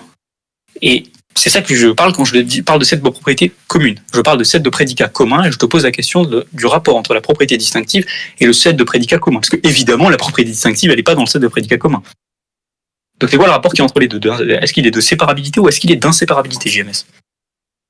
Alors, si tu veux, le rapport qui est entre les deux, c'est un rapport si tu veux, dans notre concept de Dieu, vu qu'il doit nécessairement être trine, donc il y a un rapport de nécessité et d'inséparabilité. D'accord. Mais dans ce cas-là, mon argument marche. Pourquoi? Parce que si tu me dis qu'il y a un rapport d'inséparabilité entre la propriété distinctive et le set de prédicats communs, ça veut dire que, par exemple, quand tu prends le Fils, eh bien, comme il a le set de prédicats communs, et qu'il y a un rapport de nécessité entre ce set et la propriété distinctive, alors dans ce cas-là, le Fils doit aussi avoir la propriété distinctive. Et comme le Père lui-même a aussi le set de prédicats communs, alors lui aussi doit avoir la propriété distinctive, parce que le rapport est de nécessité, comme tu l'as dit. Donc ça veut dire qu'il n'y a plus de distinction entre le Père et le Fils, à moins que tu rejettes le principe d'identique des indiscernables. En fait, c'est très simple, c'est qu'en fait, là, tu utilises un principe qui est de Leibniz. Le problème, c'est que Leibniz lui-même ne dit pas ce principe pour l'appliquer. Il n'y a pas que Leibniz qui l'a utilisé. Hein. Il existe depuis très longtemps, c'est juste la contraposée d'un principe simple. Hein. D'accord, donc selon qui? Tu utilises selon Leibniz ou un autre? En fait, le principe d'identique des indiscernables existe au moins depuis Ibn Sina. Ibn Sina le formule dans la métaphysique de la Shifa. Leibniz n'a rien inventé, hein. C'est une implication simple, hein, le principe d'identique des indiscernables. C'est juste que Leibniz l'a formulé aussi, mais ça existe depuis très longtemps, JMS. C'est pas un truc de fou. Hein. Oui, deux trucs identiques ont les mêmes propriétés. Alors, si tu veux, je ne vois pas l'implication logique que le Fils doit nécessairement la propriété distinctive du Père. Si tu veux, okay. Je ne vois pas la nécessité là-dessus. C'est comme si tu me dis, la nature humaine, vu que c'est composé de l'âme et du corps, les deux doivent avoir les mêmes propriétés. Non, les deux doivent être l'individualité de l'âme humaine. En fait, de la nature humaine, pardon. Attends, là, je suis pas en train de parler de la nature humaine. Regarde, pour ce que je t'ai expliqué, pourquoi ils doivent avoir les deux mêmes propriétés distinctives. On va appeler X la propriété. Attends, en fait, si tu veux, la propriété commune du Père et du Fils, c'est qu'ils ont la même identité matérielle, c'est-à-dire ça renvoie à l'être divin, tu vois. Oui, tu l'as déjà dit, j'ai compris ça. Oui, justement. Mais en gros, si tu veux, pour que ton argument fonctionne, il faut déjà, par exemple, moi, pour que ta critique soit consistante, tu devrais plutôt dire pourquoi il est nécessairement que Dieu soit trine. Non, ma critique ne porte même pas sur ça. Regarde, c'est très simple, hein, c'est pas très compliqué, hein, en réalité. Le set de prédicats communs, là, tu m'as dit qu'il a un rapport d'inséparabilité avec la propriété distinctive. On va l'appeler X et on va dire que c'est la propriété que le père a et que le fils n'a pas. Okay, on va dire ça comme ça, juste pour l'exemple. Donc le père, il est défini par les prédicats communs, donc l'identité matérielle, tu as appelé ça comme ça, et par la propriété distinctive qu'on a nommée X. Et lui, le fils, il est défini par les prédicats communs, mais lui, il n'a pas X. Il a non X, on dirait en prédicat. Alors, si tu veux... Ouais, vas-y. Attends, je finis mon propos, et après tu pourras rebondir si tu veux. Ce que je suis en train de t'expliquer, JMS, de façon assez lucide, c'est que si tu me dis qu'il y a un set de prédicats communs, que le père a et que le fils a, et qu'il y a un rapport de nécessité entre ce set de prédicats communs et la propriété distinctive qui n'appartient qu'au père, alors dans ce cas-là, comme le fils il a l'ensemble des prédicats communs, et que tu m'as dit que cet ensemble de prédicats communs est inséparable de la propriété distinctive, alors le fils doit aussi avoir la propriété distinctive qui doit être une implication. Et dans ce cas-là, si le fils a aussi la propriété distinctive, il n'y a plus de distinction. Voilà, c'est ça l'argument. Non, mais l'argument ne fonctionne pas, encore une fois. Mais tu peux dire que ça fonctionne pas, il faut expliquer. Non, en fait, ça fonctionne pas. Tu veux, pour moi, pour que ta critique soit pleinement efficace, il faut que tu prouves en quoi il est nécessaire que Dieu soit trine. En l'occurrence, avec la question que je pose. En fait, on va faire plus simple. Tu peux me dire quelle prémisse n'est pas valide. Si tu veux, ce qui distingue les deux hypostases, c'est justement le rapport qu'il y a entre les deux. C'est-à-dire entre les deux relatifs. Ici, on va parler d'acte d'intellection, tu vois. Le père étant le principe de l'acte, le fils en est le terme, tu vois. Par contre, il faut bien comprendre que ces processions se font dans l'essence divine et pas en dehors de celle-ci. Donc, l'intermédiaire qui les relie, c'est l'essence divine. Et c'est en cette version qu'on dit qu'ils sont identiques matériellement, tu vois. C'est-à-dire que il faut bien comprendre, chez nous, Dieu est nécessairement trine par ses processions. En gros, si tu veux, c'est l'idée du Dieu de toute éternité qui exerce une activité, tu comprends? La JMS, je suis navré, mais j'ai l'impression que tu es en train de me raconter ta vie, parce que c'est pas ce que je suis en train de te demander. Non, je raconte pas ma vie, je t'explique. Si, je suis navré que c'est un peu à ces allures-là, parce que regarde, moi, tu m'as parlé de ton Dieu est nécessairement trine, etc. C'est pas la question. La question, attends, s'il te plaît. La question, elle est pas compliquée, JMS. Je t'ai proposé un argument, je t'ai montré que s'il y a un rapport de nécessité que tu as toi-même confessé, alors comment tu expliques qu'il y a une distinction? Est-ce que tu peux me dire dans l'argument que je viens de te donner, qui est assez simple? Alors, si tu veux, le rapport est-ce que tu peux me citer la prémisse que tu refuses? Est-ce que tu peux me citer la prémisse que tu refuses? Alors, si tu veux, je refuse la prémisse qui implique que les hypostases doivent avoir cette propriété au sens strict du terme. C'est la conclusion. Mais ça, c'est la conclusion, c'est pas une prémisse. Est-ce que tu peux me dire la prémisse? Oui, mais faut pas confondre les prémisses et les conclusions. Alors, si tu veux, la propriété commune que je te l'ai dit, je te l'ai pas précisé. Moi, c'est la propriété commune. Pas besoin de la préciser pour un argument, c'est invalide ce que tu dis. Sinon, on rentre dans une confusion. La propriété commune que je mets en exergue, c'est le fait qu'il soit identique matériellement à l'essence. Mais c'est pas ça. Je suis en train. Déjà, tu dis n'importe quoi, puisque tu as dit oui, la propriété commune, tu dois l'exhiber, ce qui n'est pas vrai. Puisque moi, ma proposition n'a pas besoin d'exhiber la propriété commune ou même la propriété distinctive, parce que je dis s'il y a distinction, il y a une propriété distinctive. Alors, attends, s'il te plaît. Maintenant, je t'ai posé une question. Je voudrais que tu me donnes. C'est qui coupe? C'est moi ou c'est? Non, c'est JMS qui coupe. Ok. Sam, s'il te plaît. Est-ce que JMS, peut-être que ça va être plus clair. 2 secondes. Attends. Non, c'est 2 secondes. Ouais, 2 secondes. Alors, on va faire quelque chose de plus simple parce que celui-là qui vient d'intervenir, quand tu as demandé qui coupait, c'était Amo. On va faire quelque chose de beaucoup plus simple. Moi, ce que je vous suggère, tout simplement, c'est que lorsque l'un parle, que l'autre se mute. Je pense que ça va être beaucoup plus simple. Moi, c'est tout simplement la solution que je vous donne. Après, à vous de voir. Moi, je pense que c'est beaucoup plus simple. J'ai mis le temps en pause quand tu parles. Ouais, pas de problème. Par contre, lorsque vous avez fini votre intervention, il faut vraiment se muter. Faut attendre que l'autre termine son intervention, qu'il chute, pour pouvoir se démuter. Faites un petit effort. Je vous remercie en tout cas. Ok, alors je sais pas si c'était à moi de parler, si c'est à moi, en tout cas je prends l'initiative. D'accord, merci. Donc l'initiative que je prends en GMS, je t'ai posé une question qui est pas très compliquée, parce que je veux m'assurer que tu as bien compris mon argument. Tu sais, pour critiquer un argument, GMS, c'est pas compliqué. Je pense que tu as l'habitude, peut-être que tu l'as pas, visiblement tu l'as pas. C'est que on critique un argument soit sur le contenu de ses prémices, soit sur sa validité formelle. Moi, je t'ai posé la question, JMS, en toute simplicité, JMS, peux-tu me citer la prémisse que tu n'acceptes pas dans mon raisonnement? Peux-tu la citer? Tu m'as cité la conclusion, c'est pas une prémisse. Hein. Aux dernières nouvelles, les conclusions ne sont pas des prémices. Donc, je te repose la question. JMS, as-tu la capacité de me citer la prémisse que tu refuses dans mon Alors, raisonnement. Et non pas la conclusion, JMS. Non, il alors, faut pas si couper, s'il te plaît. Non, mais j'ai Il y a fini, pas c'est de bon, problème. tu peux le laisser, il peut parler, papa. Moi, j'ai fini là. Ok, pas de problème. En fait, si tu veux, la prémisse, il faut que tu précises la nécessité elle réside dans quoi? C'est-à-dire, elle réside au niveau de l'être divin ou au niveau de la propriété.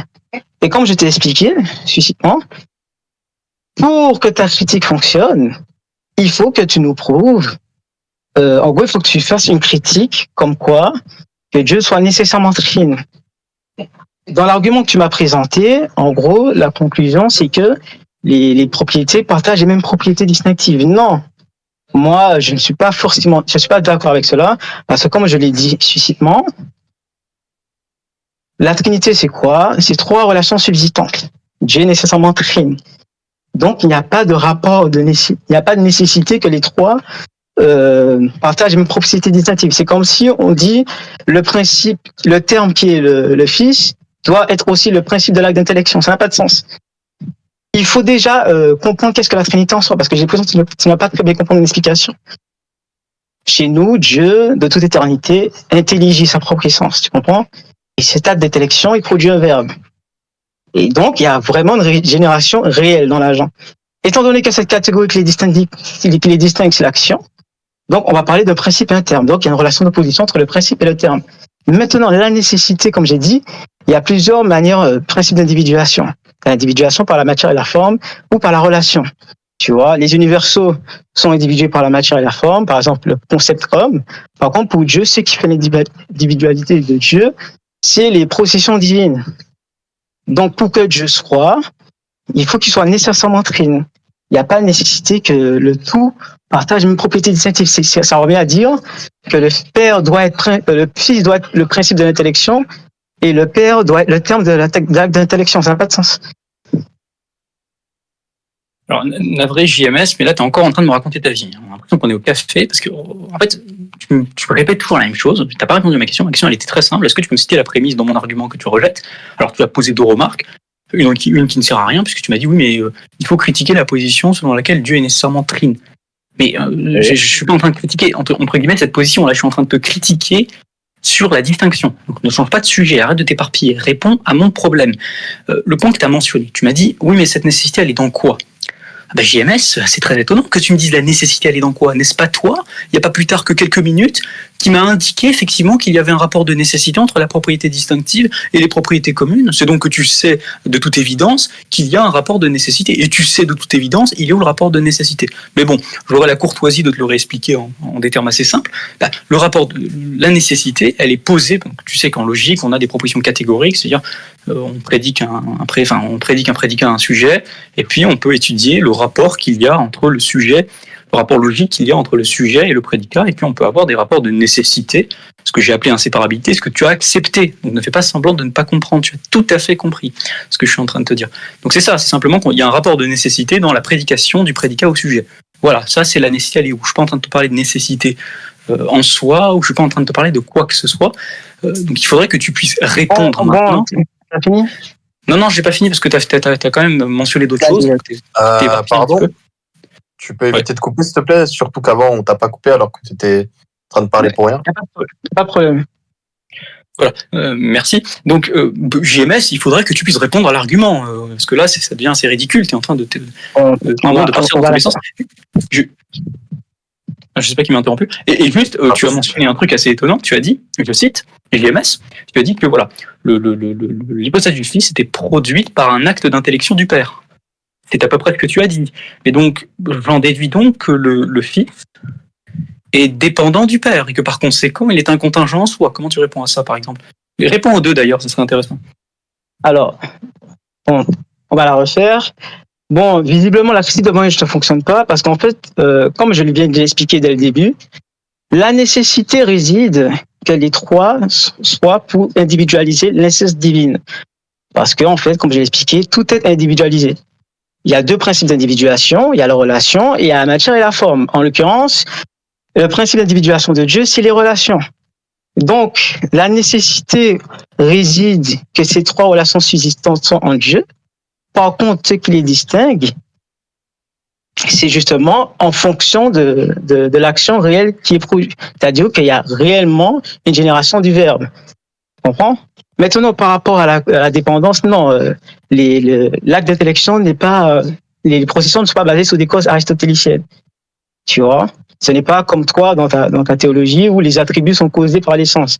Donc, en l'occurrence, ils sont dépendants de l'essence. Chez nous, non. On va plutôt utiliser le terme principe et terme. Par exemple, je donne un exemple. Prenons une feuille. Vous tracez une ligne A et B. C'est-à-dire, là dont par l'action qu'il a sur le point A et elle aboutit dans le point B. Est-ce que le point A a causé le point B? Non. Mais les deux subsistent dans l'espace qui est la feuille.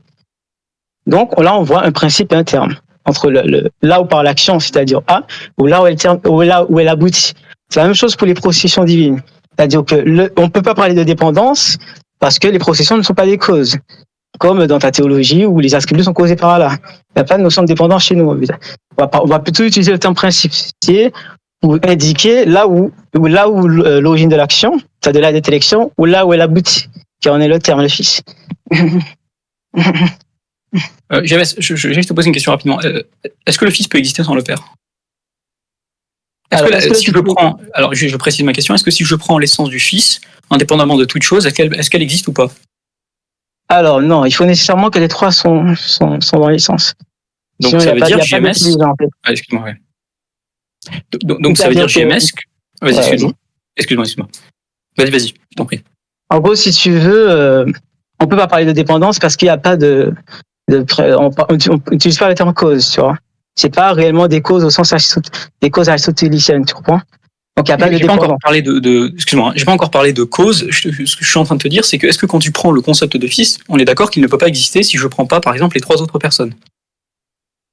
Exactement. En gros, si tu veux, on va parler de relations corrélées à une autre. C'est-à-dire que la relation de paternité est forcément corrélée à la relation de filiation. Il n'y a pas de père sans fils, ni de fils sans père. Donc ça veut dire que le fils n'est pas un nécessaire en soi selon la définition classique de la nécessité en soi, c'est-à-dire le fait que quand je prends uniquement la quiddité du fils, il existe. Or toi tu viens de m'affirmer, JMS, non sans toupet d'ailleurs, que quand je prends uniquement la quiddité du fils, je n'ai pas son existence, parce qu'il faut que j'ai les trois autres. Ce qui signifie donc que le fils n'est pas nécessaire en soi, tu es bien d'accord? Alors le fils est nécessaire en soi parce qu'il fait partie des principes individuels de l'essence divine. Ça veut dire quoi nécessaire en soi, JMS? En gros, qu'il est nécessaire en soi, c'est-à-dire non par un autre. Ça veut dire quoi? Non, c'est pas le sens que je donnais à nécessaire en soi. Le sens que je donne par nécessaire en soi, c'est quelque chose qui, pris en lui-même, n'accepte que l'existence. Pris en lui-même, uniquement en lui-même. Est-ce que tu es d'accord pour dire que le Fils n'est pas nécessaire en soi selon cette définition? Alors, lui, le Fils est assez comme le Père et le Saint-Esprit. C'est pas ma question. Ma question, c'est est-ce que selon la définition que je t'ai donnée, le Fils est nécessaire en soi, oui ou non? Oui, le Fils est nécessaire en soi. Donc ça veut dire que si je prends uniquement la quiddité du Fils, le Fils existe. Or, tu m'as prétendu que si je prends uniquement la quiddité du Fils, il n'existe pas parce qu'il faut considérer les trois autres. Donc tu te contredis. Alors, mais justement, regarde. Le Fils, quand on parle de Fils, on ne parle pas simplement de Fils, on parle de la relation de filiation. Tu comprends? Pour qu'il y ait filiation, il faut qu'il y ait paternité. Les deux ne peuvent pas exister sans l'autre. Donc, si tu veux, on peut parler d'interdépendance au sens que les trois doivent être, si tu veux, les relations doivent être en Dieu pour que Dieu soit. En gros, si tu veux, quand on parle de paternité, il faut qu'il y ait tout son corrélatif filiation, et pour qu'il y ait filiation, il faut qu'on parle de son corrélatif paternité. Mais ça j'ai bien compris. Ce qui signifie donc que quand tu regarde. Vas-y, alors là, je crois que tu avais fini. Il a pris la parole, GMS. Non, mais attends, t'as fait un peu comme ça, parce qu'en fait. Il a pris la parole, laisse-le terminer. Ok, j'aimerais juste terminer mon point. Attends 2 secondes, Von Reich, s'il te plaît. Moi, j'interviens pas beaucoup. Par contre, même Von Reich avait vu que JMS n'avait pas fini, donc il a laissé glisser jusqu'au bout, donc il a laissé terminer jusqu'au bout.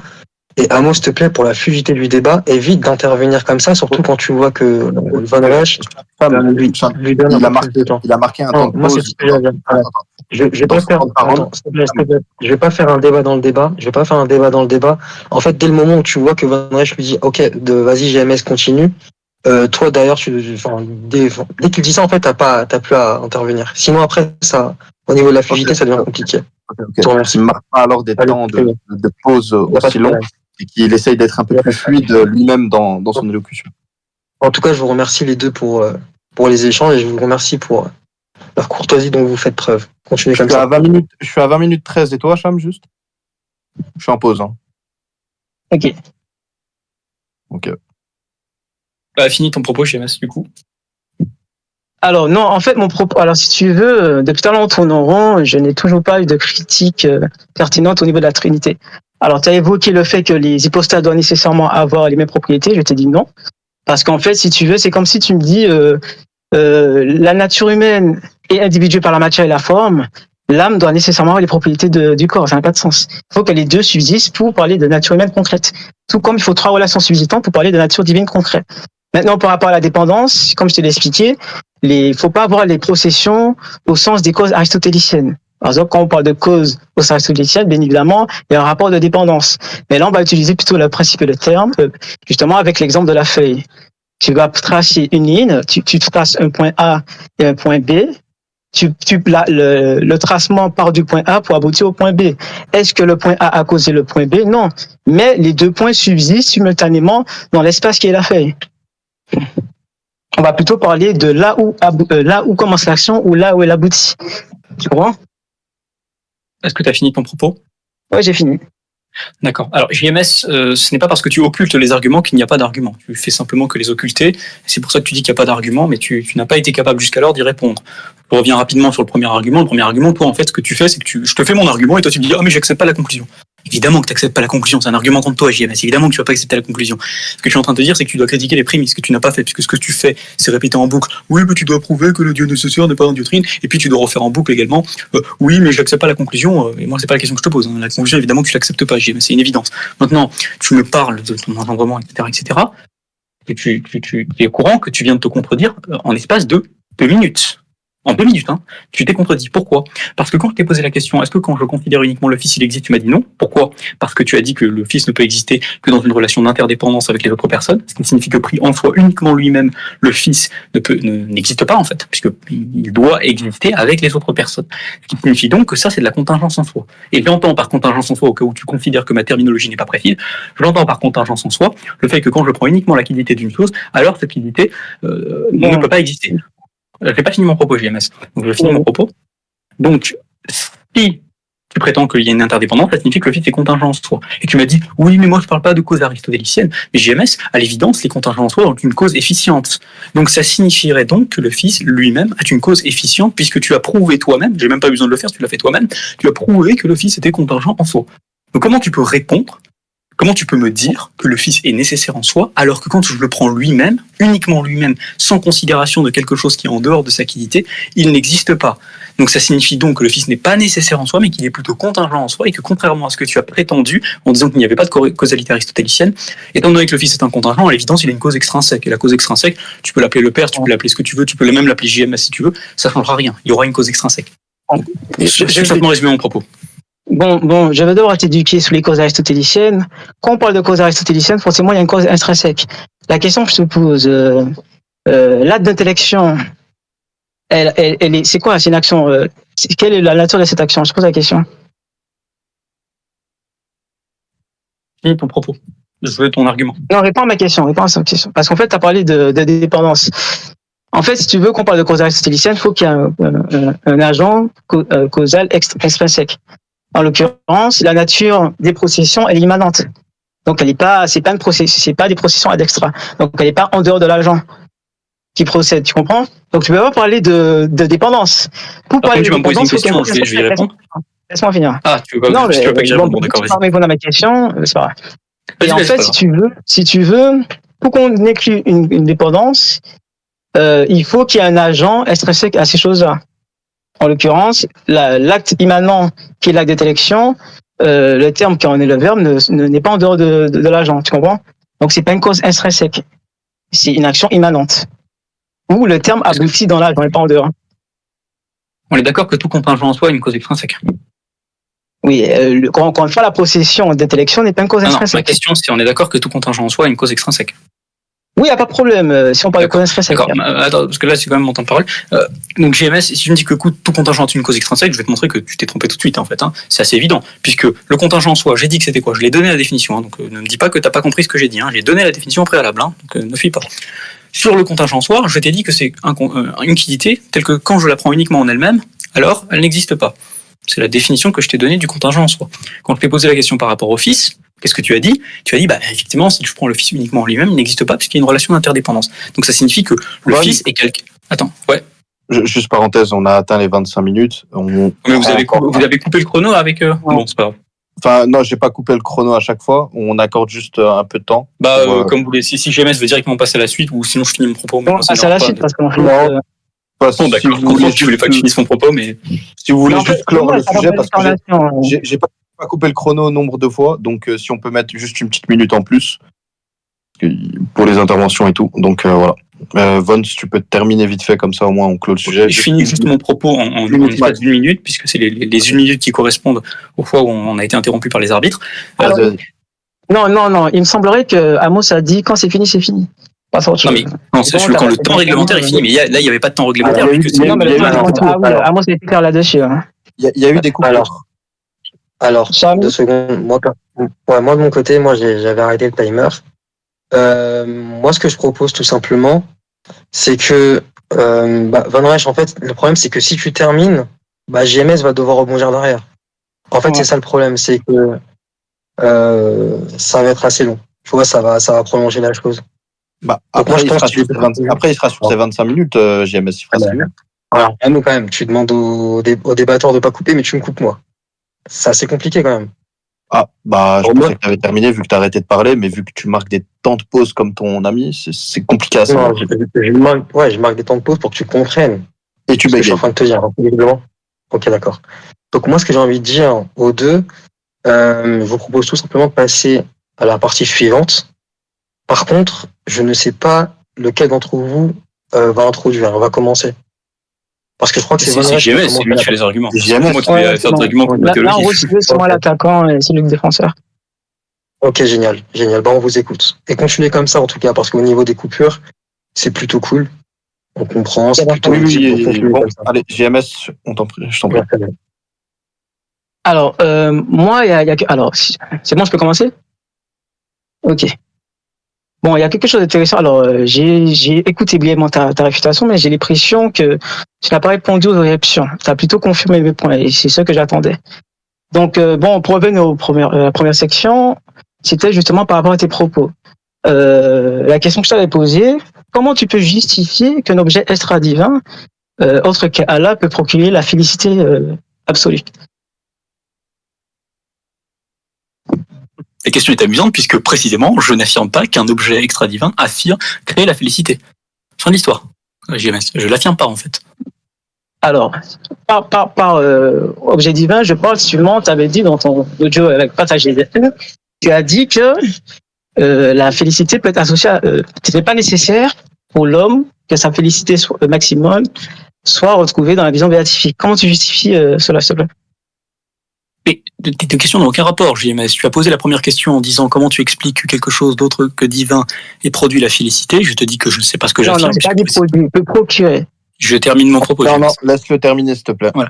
Donc, ta première question, à l'évidence, c'est comment tu expliques que quelque chose d'autre que divin produit la félicité. Je te dis que c'est pas ce que j'affirme. Et puis ensuite, tu me dis comment j'explique qu'il y a un rapport de possibilité entre le fait que la félicité produise ou non, entre le fait que la vision béatifique, c'est le cas que tu as cité, produise ou non la félicité. Moi, la preuve est très simple en fait, c'est que quand je considère le concept de vision béatifique et que je considère le concept de félicité, ce que j'entends par là, c'est évidemment la multiplication des conséquences positives de telle sorte à ce qu'elles soient optimales, eh bien, je constate évidemment qu'il n'y a pas de rapport de nécessité logique, que je peux très bien concevoir l'un sans l'autre, sans qu'une contradiction logique n'est pas terminée, sans qu'une contradiction logique ne soit impliquée. Et si tu prétends qu'il y a une contradiction logique, alors JMS, tu as tout le loisir de la démontrer.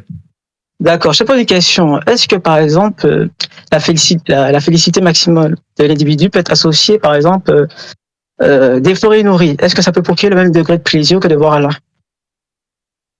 Tout à fait, JMS, tu comprends la position, c'est-à-dire qu'il n'y a pas de rapport de nécessité entre les différents corrélats. Toute chose peut être corrélée à ce qu'elle veut. Simplement, c'est Dieu qui fait le choix de poser les corrélats tels qu'ils sont. D'accord. Donc, tu es en train d'admettre devant tout le monde que le fait de déflorer une nourrice peut procurer le même degré de plaisir que de voir Allah, c'est ça ? du point de vue de la possibilité logique, tout à fait JMS. En fait, ce que tu essaies de faire avec ton petit pathos misérable, tu étais en train de dire ah regardez, les Ash'arites sont en train de dire qu'il y a un rapport de possibilité entre la félicité et puis les différents corrélats. Bah oui, mais c'est juste JMS, c'est notre position. Si t'es choqué de notre position, attends, j'ai pas terminé. Si t'es choqué de notre position, bah si tu t'es choqué de notre position, tu peux aller pleurer, mais c'est pas dans un débat que tu vas faire sangloter qui que ce soit à JMS. Donc s'il te plaît, reste professionnel et peux-tu me montrer. Attends, Non, mais stop. JMS, Attends, pardon, Von, pardon. Ouais. JMS, s'il te plaît, 3 fois d'affilée. T'es assez grand, non? Alors moi, je vais juste souligner quelque chose quand même, parce que Van Reich, tout à l'heure, je faisais bien attention quand même que c'est toi qui mènes la discussion, parce que c'était vraiment ton temps de parole. Mais là, faut que tu fasses quand même un petit Ouais, il faut effort. qu'il soit concis. C'est-à-dire que, en fait, tes réponses, faut qu'elles soient concises, parce qu'après, mais 2 secondes, s'il te plaît. Parce qu'après, on a l'impression que tu grignotes du temps. Et je pense pas que c'est ça que tu veux réellement faire, tu vois. Donc, essaie d'être concis quand tu réponds. Et dans tous les cas, après, tu pourras rebondir. Voilà, essaie d'être concis, hop, il répond, tu réponds, etc. Comme tout à l'heure. Voilà, je vous remercie les deux. Ok. Tout à l'heure, malheureusement, ça ne s'est pas passé du tout comme ça. On a laissé JMS déblater des choses hors sujet. On l'a laissé parler sans le couper. Et en plus de ça, JMS se permettait de poser énormément de questions. Donc, ne parlez pas d'impartialité. Mais moi, je veux les réponses soient concises. Maintenant, là, tu bouffes mon temps de parole. On n'en a pas eu. Tu te Non, il faut que je finisse mon fil conducteur. Donc bon, tout le monde a entendu.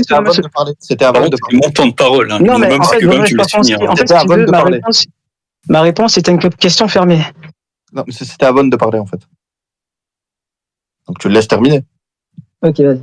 Non, ta réponse, c'est pas une question fermée, c'est un pamphlet ridicule et incendiaire. Et par ailleurs, c'est le fil conducteur d'ailleurs de ta réfutation, c'est-à-dire la médiocrité. Bon, pas ad personnel, c'est pas un ad personnel, c'est une réalité. J'ai le droit de présenter les faits tels qu'ils sont. Désolé de pas faire comme toi. Donc, s'il te plaît, JMS, je finis mon propos. S'il te plaît, JMS, ce que je suis en train de te dire, c'est que toi, ton propos, c'est simplement de dire oui, c'est choquant. Bah, je te réponds très bien, c'est choquant. Bah, sois choqué tout seul. Maintenant, s'il te plaît, JMS, peux-tu me donner un argument qui invalide cette position? Succinctement, j'aime bien la concision. Laisse-moi parler, s'il te plaît. Alors c'est assez drôle que Von Reich qui traite les autres de matérialistes. Monsieur est en train de dire qu'il n'est pas nécessaire pour l'homme que sa félicité maximale soit procurée lors de la vision béatifique. En d'autres termes, selon Von Reich, déflorer nourri peut donner le même degré de plaisir que de voir Allah. On peut faire une assertion pour plusieurs autres choses. Par exemple, je pourrais très bien dire lécher une crotte de chien peut procurer le même degré de plaisir que de voir Allah. Mais bon, ça c'est pas grave. Maintenant, l'argument que je vais poser, elle est très simple. Comment tu justifies que dans ce monde-ci, cette félicité soit associée à la vision béatifique et pas. Si tu ne pas, tu justifies. Ben c'est très simple. En fait, si tu veux, pour présenter la position catholique, en fait, dans la définition, Dieu, par ses processions, en tient une béatitude absolue. Et comme l'axiome le dit, le bien difficile de soi-même, Dieu se procure un certain plaisir en intelligence, en essence, et justement, il peut partager cette félicité à ses créatures. Donc, de par la Trinité, on peut justifier pourquoi la vision béatifique est la meilleure des choses que l'homme peut recevoir. Dans la question que je te pose, dans ton paradigme, comment tu peux justifier que la vision béatifique est associée à la vision la félicité maximale soit associée à la vision béatifique dans ce monde-ci?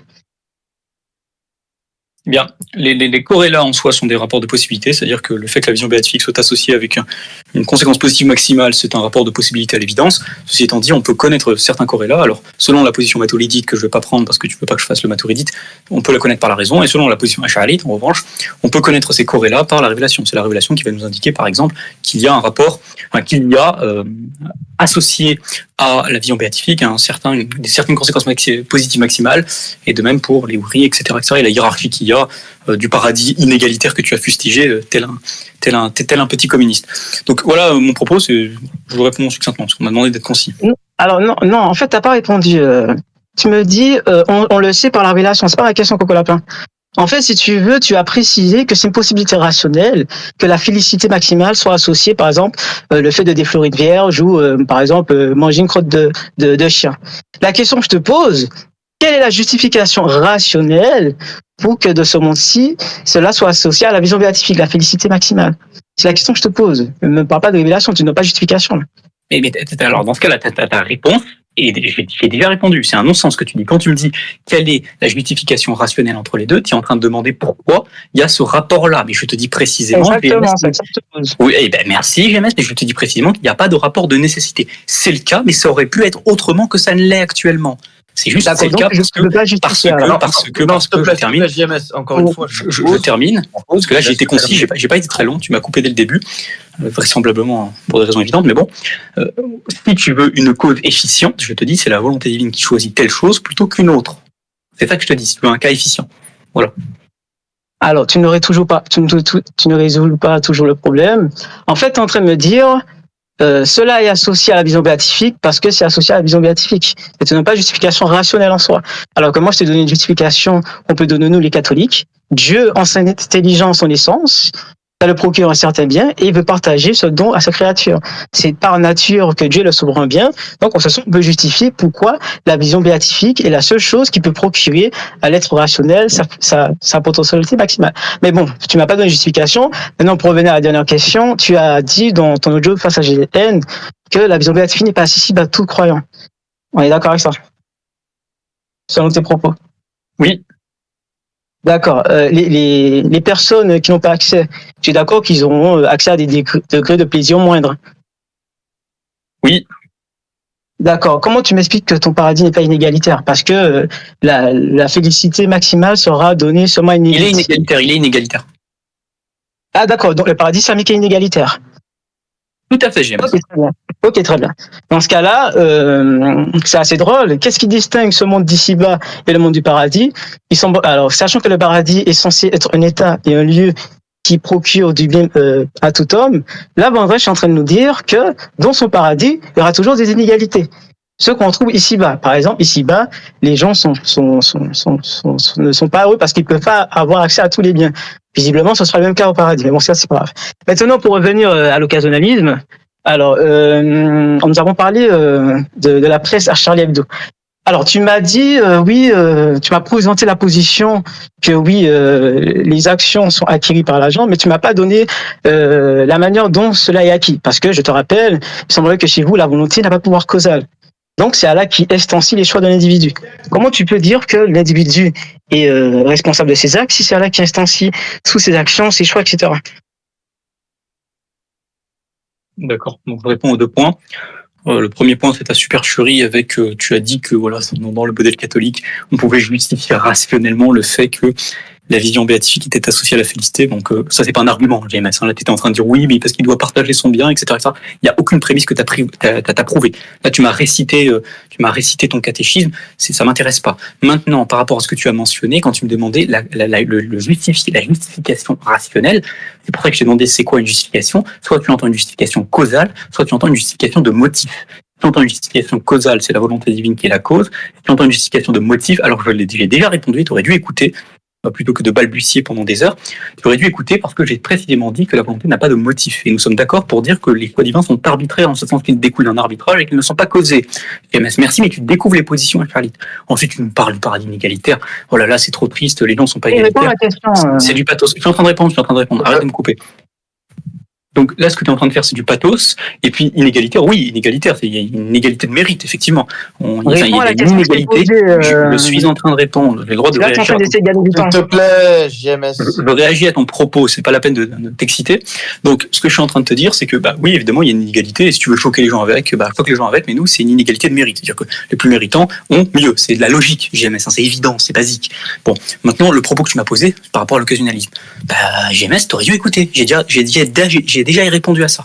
Mais bon, t'écoutes pas. Ce que j'ai dit, c'est que les choix sont des relations abstraites et que les choix ne sont par conséquent pas de réels existants et que comme les choix ne sont pas de réels existants, alors par conséquent, ils ne sont pas causés directement dans un modèle occasionnaliste. Puisque le modèle occasionnaliste, comme je l'ai présenté dans mon introduction, dès le début, c'est un modèle qui affirme que les existants contingents ont une cause et que leur seule cause, c'est l'agent volontaire unique, c'est-à-dire Dieu. Voilà. Maintenant, j'ai répondu à ta question. Bon, tu as vu, tu parlais de bégaiement, on te voit bégayer. Mais bon, j'ai oublié que c'est Allah qui a la cause de ton bégaiement. Mais là, tu réponds à ma question, Colapin. Tu n'as pas répondu. Là, tu es en train de me dire que les choix ne sont pas des existants réels. Mais ça, je m'en fiche. Moi, je veux le processus qui détermine que l'agent causal soit responsable de ses actions, étant donné que c'est Allah qui cause ses actions. C'est-à-dire que le dessinateur là qui a dessiné les caricatures, tu es d'accord que c'est Allah qui a créé la caricature. C'est une question fermée. Réponds à la question, s'il te plaît. Oui. D'accord, donc c'est là que c'est caricaturé. Ok, très bien. Maintenant, la question que je te pose, qui instancie le choix de l'individu? L'individu lui-même, le choix n'est pas un existant. T'as dit quoi? L'individu lui-même instancie son choix? C'est ça? Le choix n'est pas un existant. Je t'ai déjà expliqué, JMS, que le choix découle de la volonté de l'individu. J'ai pas terminé, j'ai pas terminé mon propos. Attends, tu m'as posé une question. Attends, allez, doucement, JMS. Doucement, ça va très bien se passer. Tu m'as posé une question, je suis en train de te répondre. Quand tu me dis instancier, tu entends faire exister. On est bien d'accord, c'est le sens d'instancier. C'est un sens qui est ridicule, puisque je t'ai déjà expliqué que la volonté, le choix est une relation, et que les relations n'ont pas d'existence extramentale, et que par conséquent, parler d'instancier quelque chose qui n'a pas d'existence, c'est un non-sens chez MS. Donc le choix n'a pas d'existence extramentale, il n'est pas causé directement par la volonté divine, c'est donc une relation qu'il existe entre la volonté et les possibles qui sont sélectionnés par celle-ci. Alors que tu n'as pas compris, je peux comprendre, puisqu'effectivement c'est Dieu qui n'a pas créé ta capacité et ton intelligence, ça c'est une évidence. Voilà. D'accord. Donc, vas-y, repose ta question. Comment un choix inexistant peut avoir un impact sur la réalité? C'est très simple, JMS. Je vais te donner un exemple. Tu es d'accord pour dire que l'inexistence d'une cause a pour impact l'inexistence de l'effet. C'est donc bien que l'inexistence d'une chose peut avoir un impact. Le néant ne peut pas causer l'effet s'il n'y a pas de chose. Laisse-moi finir. L'inexistence d'une cause, par exemple, si je prends un contingent et je prends sa cause, l'inexistence de sa cause implique l'inexistence de son effet. Oui ou non? Oui, exactement, il n'y a pas de problème là-dessus. Voilà, donc merci JMS de confirmer que l'inexistence d'une chose, quelque chose qui n'a pas d'existence, a un impact sur la réalité, un impact négatif. Donc ça peut être le cas. Et puis deuxièmement, juste parce que je rebondis quand même, parce que j'ai dit que je parlerai des contradictions que tu peux évoquer vis-à-vis de ta théologie quand tu fais tes critiques, JMS, si tu n'acceptes pas que le choix est une relation, tu es piégé. Pourquoi? Parce que, en fait, le problème que tu évoques, qui est le problème du libre arbitre, qui est un problème classique, se retourne contre toi, JMS. Pourquoi? Parce que si le choix chez vous, il est créé, par exemple, il est produit par la volonté, et que tu me dis qu'il y a un problème si j'affirme qu'il n'est pas créé, il a une cause, sa cause c'est la volonté humaine, c'est un choix de la volonté humaine, etc., etc., ce qui fait qu'il y a un ensemble de choix, et puis l'ensemble de choix humains qui mènent à ce choix, soit c'est un contingent, soit c'est un nécessaire. Si c'est un nécessaire, il y a un déterminisme.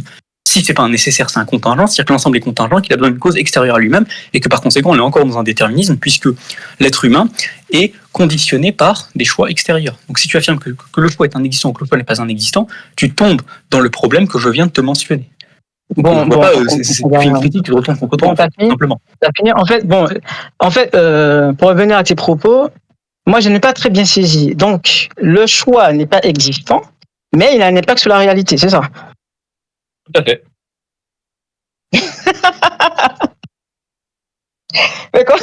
mais comment le choix inexistant peut avoir un impact sur la réalité? Ça n'a pas de sens. N'est-ce pas toi, JMS, qui a dit que l'absence d'une cause avait... Laisse-moi finir. JMS, tu as marqué un temps d'arrêt et tu m'as posé une question. Non, mais attends, j'ai pas fini mon point. Non, tu as marqué un temps d'arrêt, JMS. Arrête de mentir. J'ai pas fini mon point. Arrête de mentir. Non, tu as posé ta question, JMS, c'est pas la peine de paniquer. Non, j'ai pas fini. Là, c'était ma Non, ça va pas se passer comme ça. Il a arrêté de parler. J'ai pas fini. Bon, Van Rey, tu laisses Jamès au moins terminer son point pour que tu puisses rebondir après, s'il te plaît. Ouais, c'est très important. Alors, Van Rey est en train de dire que, Van Rey est en train de nous dire qu'une chose inexistante peut avoir un impact sur la réalité. Ça n'a aucun sens. C'est comme s'il me dit le néant peut avoir un impact sur la réalité. Si le néant n'existe pas, il peut pas avoir d'impact. Donc, une chose qui n'existe pas, c'est quelque chose, on parle de néant, on parle d'inexistence, ça n'existe pas en soi. Donc, quelque chose d'inexistant ne peut pas avoir un impact sur la réalité. Là, je suis désolé, mais tu nous as pas expliqué comment l'agent peut être responsable de son acte. Là, tu es en train de me dire qu'un choix inexistant, ça n'a aucun sens. Je suis désolé, mais ça n'a aucun sens.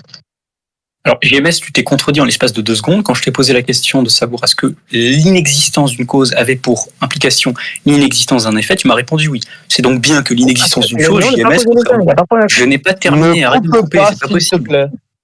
Je sais que tu étais en panique, mais là, maintenant, laisse-moi répondre. D'accord? Parce que ton verbiage, on en a un petit peu massé maintenant. Donc, JMS, de façon très simple, et tu pourras crier comme un roquet après comme tu veux. De façon très simple, JMS, tu as toi-même affirmé que l'inexistence d'une cause avait pour impact dans la réalité l'inexistence d'un effet. Par exemple, je prends une cause quelconque, je prends son effet quelconque, eh bien, l'inexistence de la cause a pour impact dans la réalité l'inexistence de l'effet.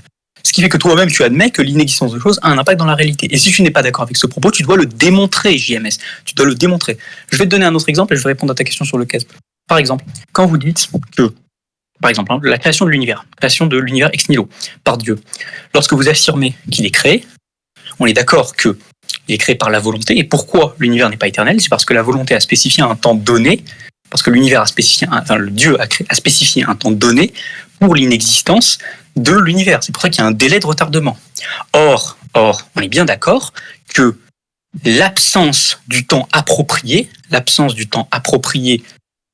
pour l'existence du monde, qui est sélectionné par la volonté divine, a pour conséquence l'inexistence du monde aux instants non spécifiés, c'est-à-dire préalablement l'existence du monde. Ce qui veut dire donc bien JMS que des choses qui n'ont pas d'existence, comme le temps par exemple, et ensuite je pourrais te démontrer que le temps n'a pas d'existence si tu veux, des choses qui n'ont pas d'existence ou des relations abstraites ont effectivement des impacts sur la réalité. Maintenant tu m'expliques, tu me poses la question, parce que tu veux répondre à ta question, donc je vais y répondre, tu me poses la question, JMS, oui mais comment vous expliquez avec le CAS qu'il y a une responsabilité? Alors le CAS c'est déjà la responsabilité. La responsabilité ça signifie quoi? Elle est fondée sur quoi? Elle est fondée sur le fait qu'une action d'un être humain, d'un sujet, a pour cause, ça rentre dans sa cause complète, le fait que son choix sélectionne le possible qu'il va créer. C'est-à-dire que Dieu va créer. C'est-à-dire que le choix de l'être humain va spécifier un possible, Dieu va spécifier le même possible pour lui laisser le libre arbitre, et va produire l'existant escompté, c'est-à-dire l'acte qui est choisi. Et donc, par conséquent, on a bien le choix qui rentre dans la cause complète. Pas forcément la cause efficiente, mais dans la cause complète. Qui rentre dans la cause complète de l'action choisie par le sujet. C'est en ce sens qu'on parle de kesb, JMS, d'acquisition, si tu veux. Si tu n'es pas familier avec ces termes-là. Donc voilà pour la réponse à ta question, et puis après, je te laisserai balbutier encore. Non, mais en fait, si tu veux, tu ne te réponds toujours pas à la question. Là, tu es en train de me dire, qu'est-ce que le CABS? Ça, je m'en fiche. Moi, la question, c'est le processus. Tu vois? Là, tu es en train de nous dire que tu as donné l'exemple du néant. Forcément, si le néant, c'est l'absence de choses. L'absence de choses ne peut pas être cause d'une autre chose. Ça n'a pas de sens. Le néant ne peut pas avoir un impact sur la réalité parce que le néant, en soi, c'est la non-existence. Tu vois? Donc, en soi, tout à l'heure, tu parles, mais tu ne nous expliques pas. Là, tu es en train de nous dire comment, c'est quoi le CABS en soi, mais ça, on s'en fiche. Nous, on veut le processus. Comment l'agent acquit les conséquences positives ou négatives de l'action. Et là, tu es en train de nous dire que c'est Allah qui va choisir ses choix à la place. Mais l'agent n'est toujours pas la cause de ses choix. Donc, je suis désolé, l'agent n'est pas libre, l'agent ne peut pas être responsable. Là, c'est du verbiage. Là, je t'assure, tu fais du verbiage. Tu nous expliques qu'est-ce que le CABS. On s'en fout de la définition du CABS. Nous, on te parle du processus. D'accord. C'est quoi un processus? Tu attends quoi quand tu dis donne-moi le processus? C'est quoi le processus pour toi?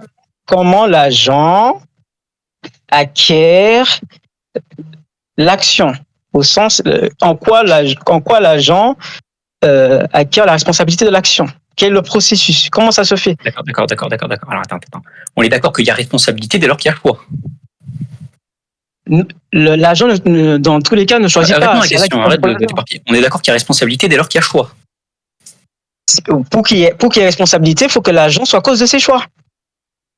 Je rejette cette définition de la responsabilité. Tu vois, donc c'est bien toi qui imposes ta définition de la responsabilité, on est bien d'accord. Mais c'est la définition classique, c'est la définition mesquine. Non, oui, alors je m'en fous. Alors, je m'en fous éperdument. JMS, ne coupe pas, laisse-le terminer. JMS, qu'on soit très clair. Je me fiche éperdument de la définition classique, je fonctionne avec les définitions. C'est pas le libre arbitre, le lapin. Je m'en fiche. Non, mais JMS, Stop, laissez-vous parler, s'il vous plaît.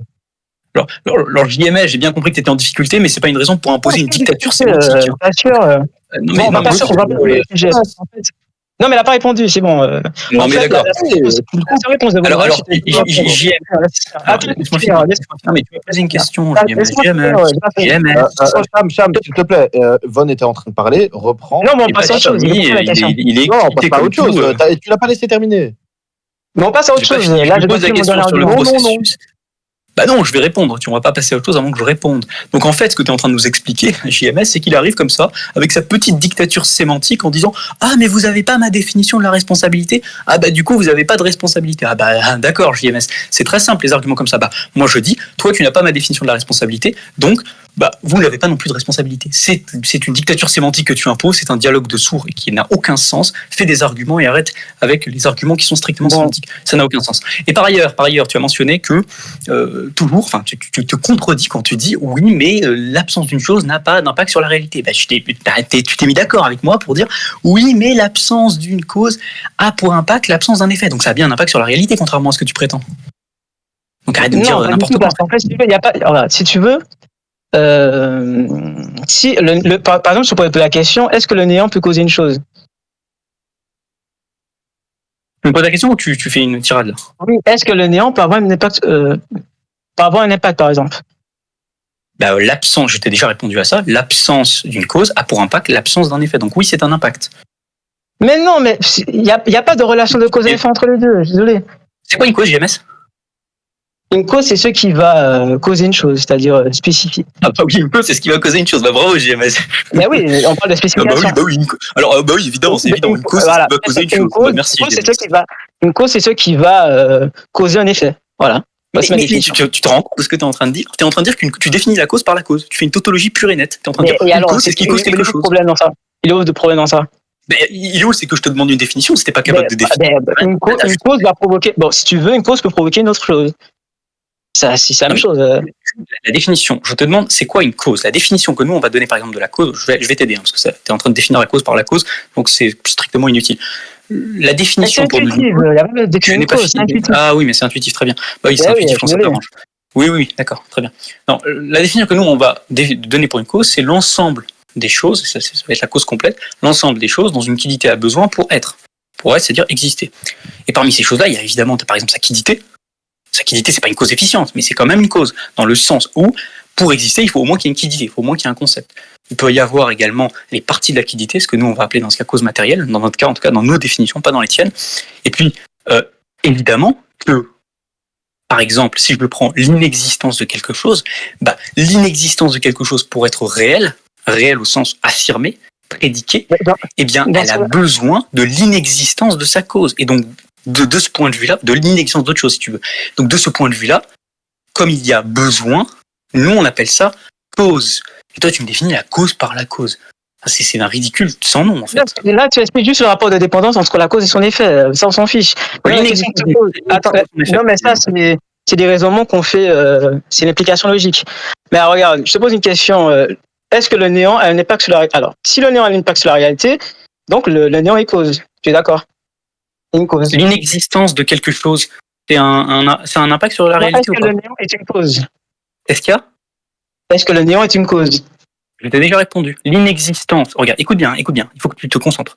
L'inexistence d'une cause a pour impact sur la réalité l'inexistence d'un effet. Et chez nous, les Ash'arites, par exemple, on va dire que la cause de l'inexistence d'une chose, donc la cause, on utilise le terme cause, c'est la cause de l'inexistence d'un effet, c'est l'inexistence de sa cause. On emploie le terme cause pour désigner ce type de chose. Oui, mais en fait, regarde, il y a une contradiction dans ton propos. L'existence de l'effet peut pas donner une existence, ça n'a pas de sens ce que tu dis. Là, t'as dit quoi? J'ai pas entendu, répète. Regarde. L'absence de cause, ça implique la contradiction. Par exemple, le néant, c'est l'absence d'une chose, c'est une propriété négative. On va parler d'une chose négative. C'est une négation. Tu comprends? On parle de néant, on parle de négation. Là, tu es en train de me dire que le choix est inexistant. Excuse-moi, on est à 25 minutes. Fin. Ok, donc on va. Désolé. On peut passer à la conclusion. Du coup, c'est au tour de Von de conclure. Alors, je vais juste bien confirmer par rapport aux conclusions. Alors moi, justement, sur le récap que j'ai, je vois 2 minutes 30 de conclusion. Moi, j'ai ça. C'est bien ça ou pas? 5 minutes. Vous voulez faire comment? 5 minutes, 5 minutes, 2 minutes 30. Moi, devant moi, comme tu veux. Moi, ça me dérange pas de faire 2 minutes 30 ou 5 minutes. Comme il veut. À vous de voir. Ok, là, je vous le vas-y, bonne rêche. Du coup, c'est quoi le temps? 5 minutes ou 2 minutes 30? Si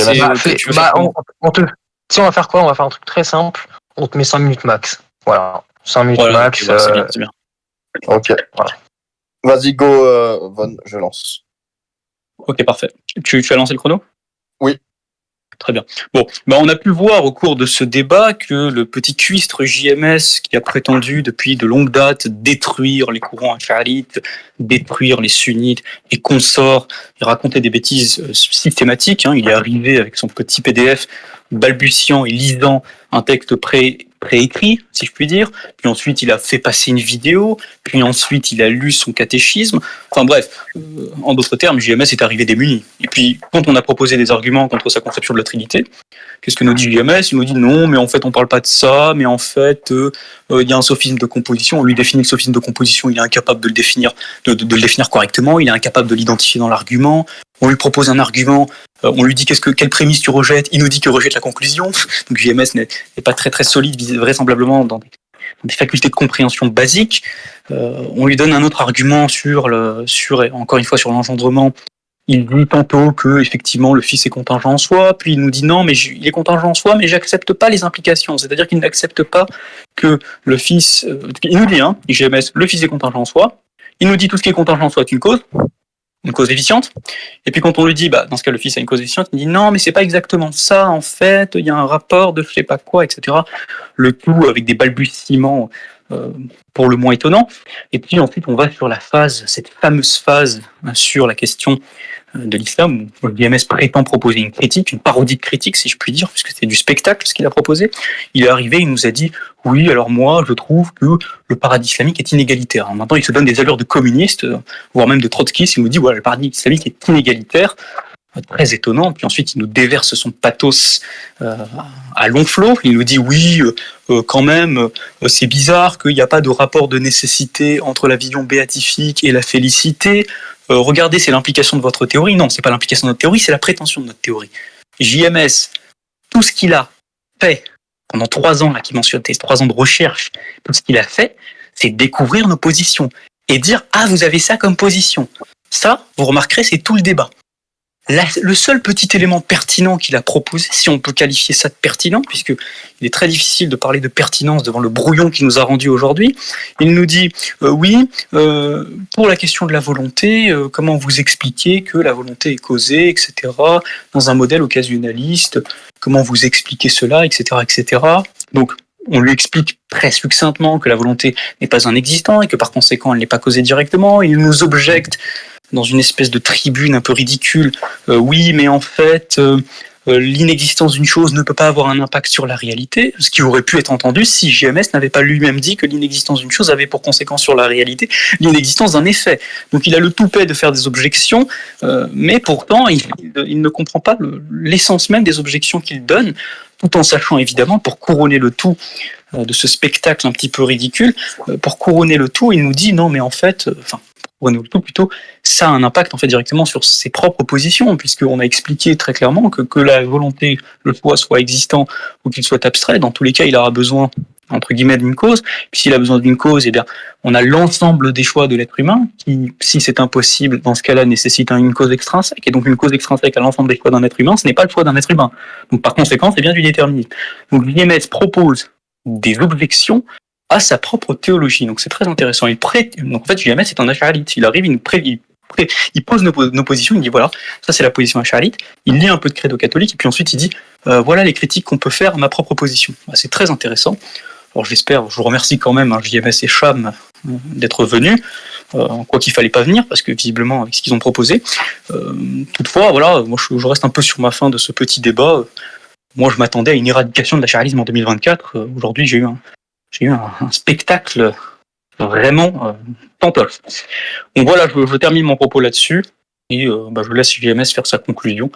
Et puis je vous remercie les auditeurs qui sont venus et les arbitres d'avoir fait leur travail correctement. Je considère tout de même qu'il y a eu un peu de cordialité dans ce débat, même si il y avait une tension, puisque je cite, JMS a prétendu au début vouloir me détruire, m'écraser. C'était sa prétention. On a vu ce qu'il en est, les gens se feront leur propre avis. Dans quel sens est allé l'écrasement? Il suffit de voir l'invasion de la France en 1940 pour savoir dans quel sens est allé l'écrasement. Voilà, je finis mon propos là-dessus. 4 minutes 40. JMS, quand t'es prêt, tu me dis quoi? Génial, en plus j'allais demander pour le temps, génial. Ah là là là, bon, c'est à mon tour. Ah là là là là là là là là là. Franchement, moi je suis très très satisfait parce qu'en fait, j'étais parti pour un objectif, c'est-à-dire que Von Reich affirme tous mes points. Et en effet, il a affirmé tous mes points. Donc déjà, on va répéter succinctement ce qu'il a dit. Donc premièrement, Von Reich, selon lui, La vision béatifique d'Allah n'est pas nécessaire pour qu'un croyant atteigne sa pleine potentialité. Par pleine potentialité, j'entends son plaisir maximal. En d'autres termes, Monsieur Bonrech, une partie de jambes en l'air avec une ouïe peut procurer le même degré de satisfaction que de voir Allah. Et ce monsieur se prétend croyant. Ce qui est assez drôle, lors de précédents échanges, monsieur a taxé les chrétiens de matérialisme. Mais Coco Lapin, tu es en train de nous dire que dans ta théologie, il n'est pas nécessaire que l'homme soit en communion avec Dieu et que l'homme peut atteindre son bonheur maximal en déflorant des vierges, ou je peux dire tout n'importe quoi. Je peux dire aussi le fait de manger une crotte de chien, ça peut procurer le désir maximal, comme la vision béatifique. Donc le but final de l'homme, c'est de manger une crotte de chien ou de déflorer des oreilles. C'est ainsi la doctrine Ash'ari. C'est pour ça que je vous dis, ces messieurs, ce ne sont pas des croyants. C'est-à-dire qu'ils affirment des choses, et ça, c'est n'importe quoi. Alors comme je l'ai dit, qu'est-ce qui justifie que la vision béatifique associée au maximal de plaisir. En gros, Allah a décidé ça comme ça, mais il n'y a pas d'explication rationnelle. Et moi, je lui dis quoi? Simplement, de la vision catholique, Dieu étant le souverain bien, c'est-à-dire que dans tous les mondes possibles, pour que l'homme l'étant, c'est-à-dire faut bien comprendre que le mal et le bien, chez nous, faut pas le voir comme une vision manichéenne, comme quoi il y aurait les forces du mal et les forces du bien. Le bien, c'est ce qui permet à l'étant d'atteindre sa pleine perfection. Donc, en ce sens, pour que l'étant intellectuel, c'est-à-dire l'homme, atteint sa pleine potentialité, il faut nécessairement qu'il se tourne vers Dieu, parce que Dieu est la cause finale de tout être. C'est-à-dire que le monde a été créé de manière que le monde revienne à Dieu. C'est le concept des situs redditus. Dieu, de toute éternité, s'intellige son essence. Son essence lui procure une béatitude absolue. En ce sens, il veut partager ce bonheur à tout être. Mais Von Reich, selon sa théologie, il n'est pas nécessaire que l'homme trouve sa complétude dans la vision béatifique, parce qu'il peut trouver sa complétude par autre chose, par exemple par des oreilles, etc. C'est ça la théologie de nos fameux théistes Ash'ari. Moi, je n'appelle pas ça des croyants. À partir du moment où tu me dis que Dieu n'est pas le souverain bien dans tous les mondes possibles et qu'il est possible que l'homme atteigne son but final autre chose que Dieu, je suis désolé, ça sert à quoi d'être croyant? Autant devenir athée. L'athée, sa condition, c'est de maximiser son plaisir dans les biens charnels. Là, tu es en train de me dire que dans l'acharisme, l'homme peut atteindre sa pleine potentialité dans la consommation de chair. Par exemple, dans des débats sexuels, etc. C'est ridicule. Maintenant, deuxième chose, il m'a admis que le paradis islamique est inégalitaire. Mais Coco Lapin, on vit déjà dans une égalité. C'est-à-dire, on vit dans un monde où les hommes n'ont pas accès à toutes les ressources. C'est-à-dire qu'il y a une pauvreté ici présente. Par exemple, le système capitaliste, l'homme ne peut pas, tout homme ne peut pas avoir accès au même plaisir. Mais tu m'as dit que ce sera le même cas au paradis. À quoi bon être au paradis si je ne peux pas avoir la récompense ultime, c'est-à-dire voilà, et que c'est réservé qu'à une élite? Je ne vois rien qui distingue ton paradis et le monde d'ici-bas. Si j'ai envie de déflorer une vierge, si quelqu'un a envie de déflorer une vierge, je sais pas, il y a ça. Mais là, tu es en train de me dire que dans ton paradis, il y a ces choses inégalitaires. Ça n'a aucun sens. Maintenant, par rapport à l'occasionnalisme, tu as fait du verbiage, tu nous as expliqué qu'un inexistant peut avoir un impact sur la réalité, mais ça n'a pas de sens. Je vais te donner l'exemple du néant. Forcément, l'absence de choses, c'est une négation. Si tu me dis, et d'ailleurs c'est assez bizarre de dire que le néant en soi peut causer, parce que le néant c'est l'absence de choses. Le néant n'existe pas en soi. Si le néant existe, Dieu n'existe pas. Tu comprends? Forcément, si le monde existe, c'est qu'il y a une chose. Il y a toujours une chose. Il n'y a pas le néant et ensuite il y a un Dieu. Non, le néant en soi c'est un concept qui ne peut pas être intelligent en soi. Car c'est l'absence de cause et c'est très difficile d'intelliger l'absence de cause. Ça n'a aucun sens. Ou l'absence de choses. Maintenant, pour mon dernier point, j'ai pas malheureusement abouti au dernier point, mais ça revient à la même chose. C'est-à-dire que mes arguments montrent que le volontarisme que fait preuve les Ash'ari, c'est un peu du volontarisme de seconde zone à la Occam. Il faut comprendre que dans le volontarisme occamiste, c'est la même perception. C'est-à-dire que dans le volontarisme implique des assertions logiques, comme par exemple, il n'est pas nécessaire pour l'homme d'être communion avec Dieu. Je donne un exemple. Si dans un volontarisme, Dieu choisit arbitrairement le bien et le mal, Dieu peut tout à fait, dans un monde possible, décider qu'on peut idolâtrer un homme et que cela soit associé à des conséquences positives. Mais le problème, c'est que, et moi, on peut même dire que Dieu peut commander à sa créature de l'aller ailleurs. Ça n'a aucun sens. Parce que moi, je vois une objection très facile. Stop. Oh là là, c'est fini? Oui, 5 minutes. J'ai le temps devant moi. Je vous mets là. Après. Merci pour Malgré tout, a quand même été assez mondial, comme l'a dit Von. Donc voilà. Ok. Et je vous remercie aussi pour ma part, les deux débatteurs. Surtout vers la fin, ça a été beaucoup plus audible. Et que Dieu vous guide, comme toujours, comme je l'ai dit au début. Vers le modalisme ou le catholicisme? Petite blague, tranquille. Est-ce que la conversation est terminée? Ouais, c'est terminé. On peut passer sur pour ceux qui veulent parler, c'est mieux de passer sur je pense, Discord. Alors oui, je voulais juste intervenir succinctement pour les gens du vocal, enfin pour les gens d'ici. Sachez que nous avons donc pris ce serveur-là pour en faire un lieu qui sera, comme vous l'avez vu dans les annonces, dédié à des débats interreligieux en général, que ce soit dans des discussions écrites ou vocales. N'hésitez pas à animer la chose, tout est défini dans les règlements. Et si les intervenants veulent discuter à l'avenir, au moins sachez que vous avez un serveur neutre ici pour le coup.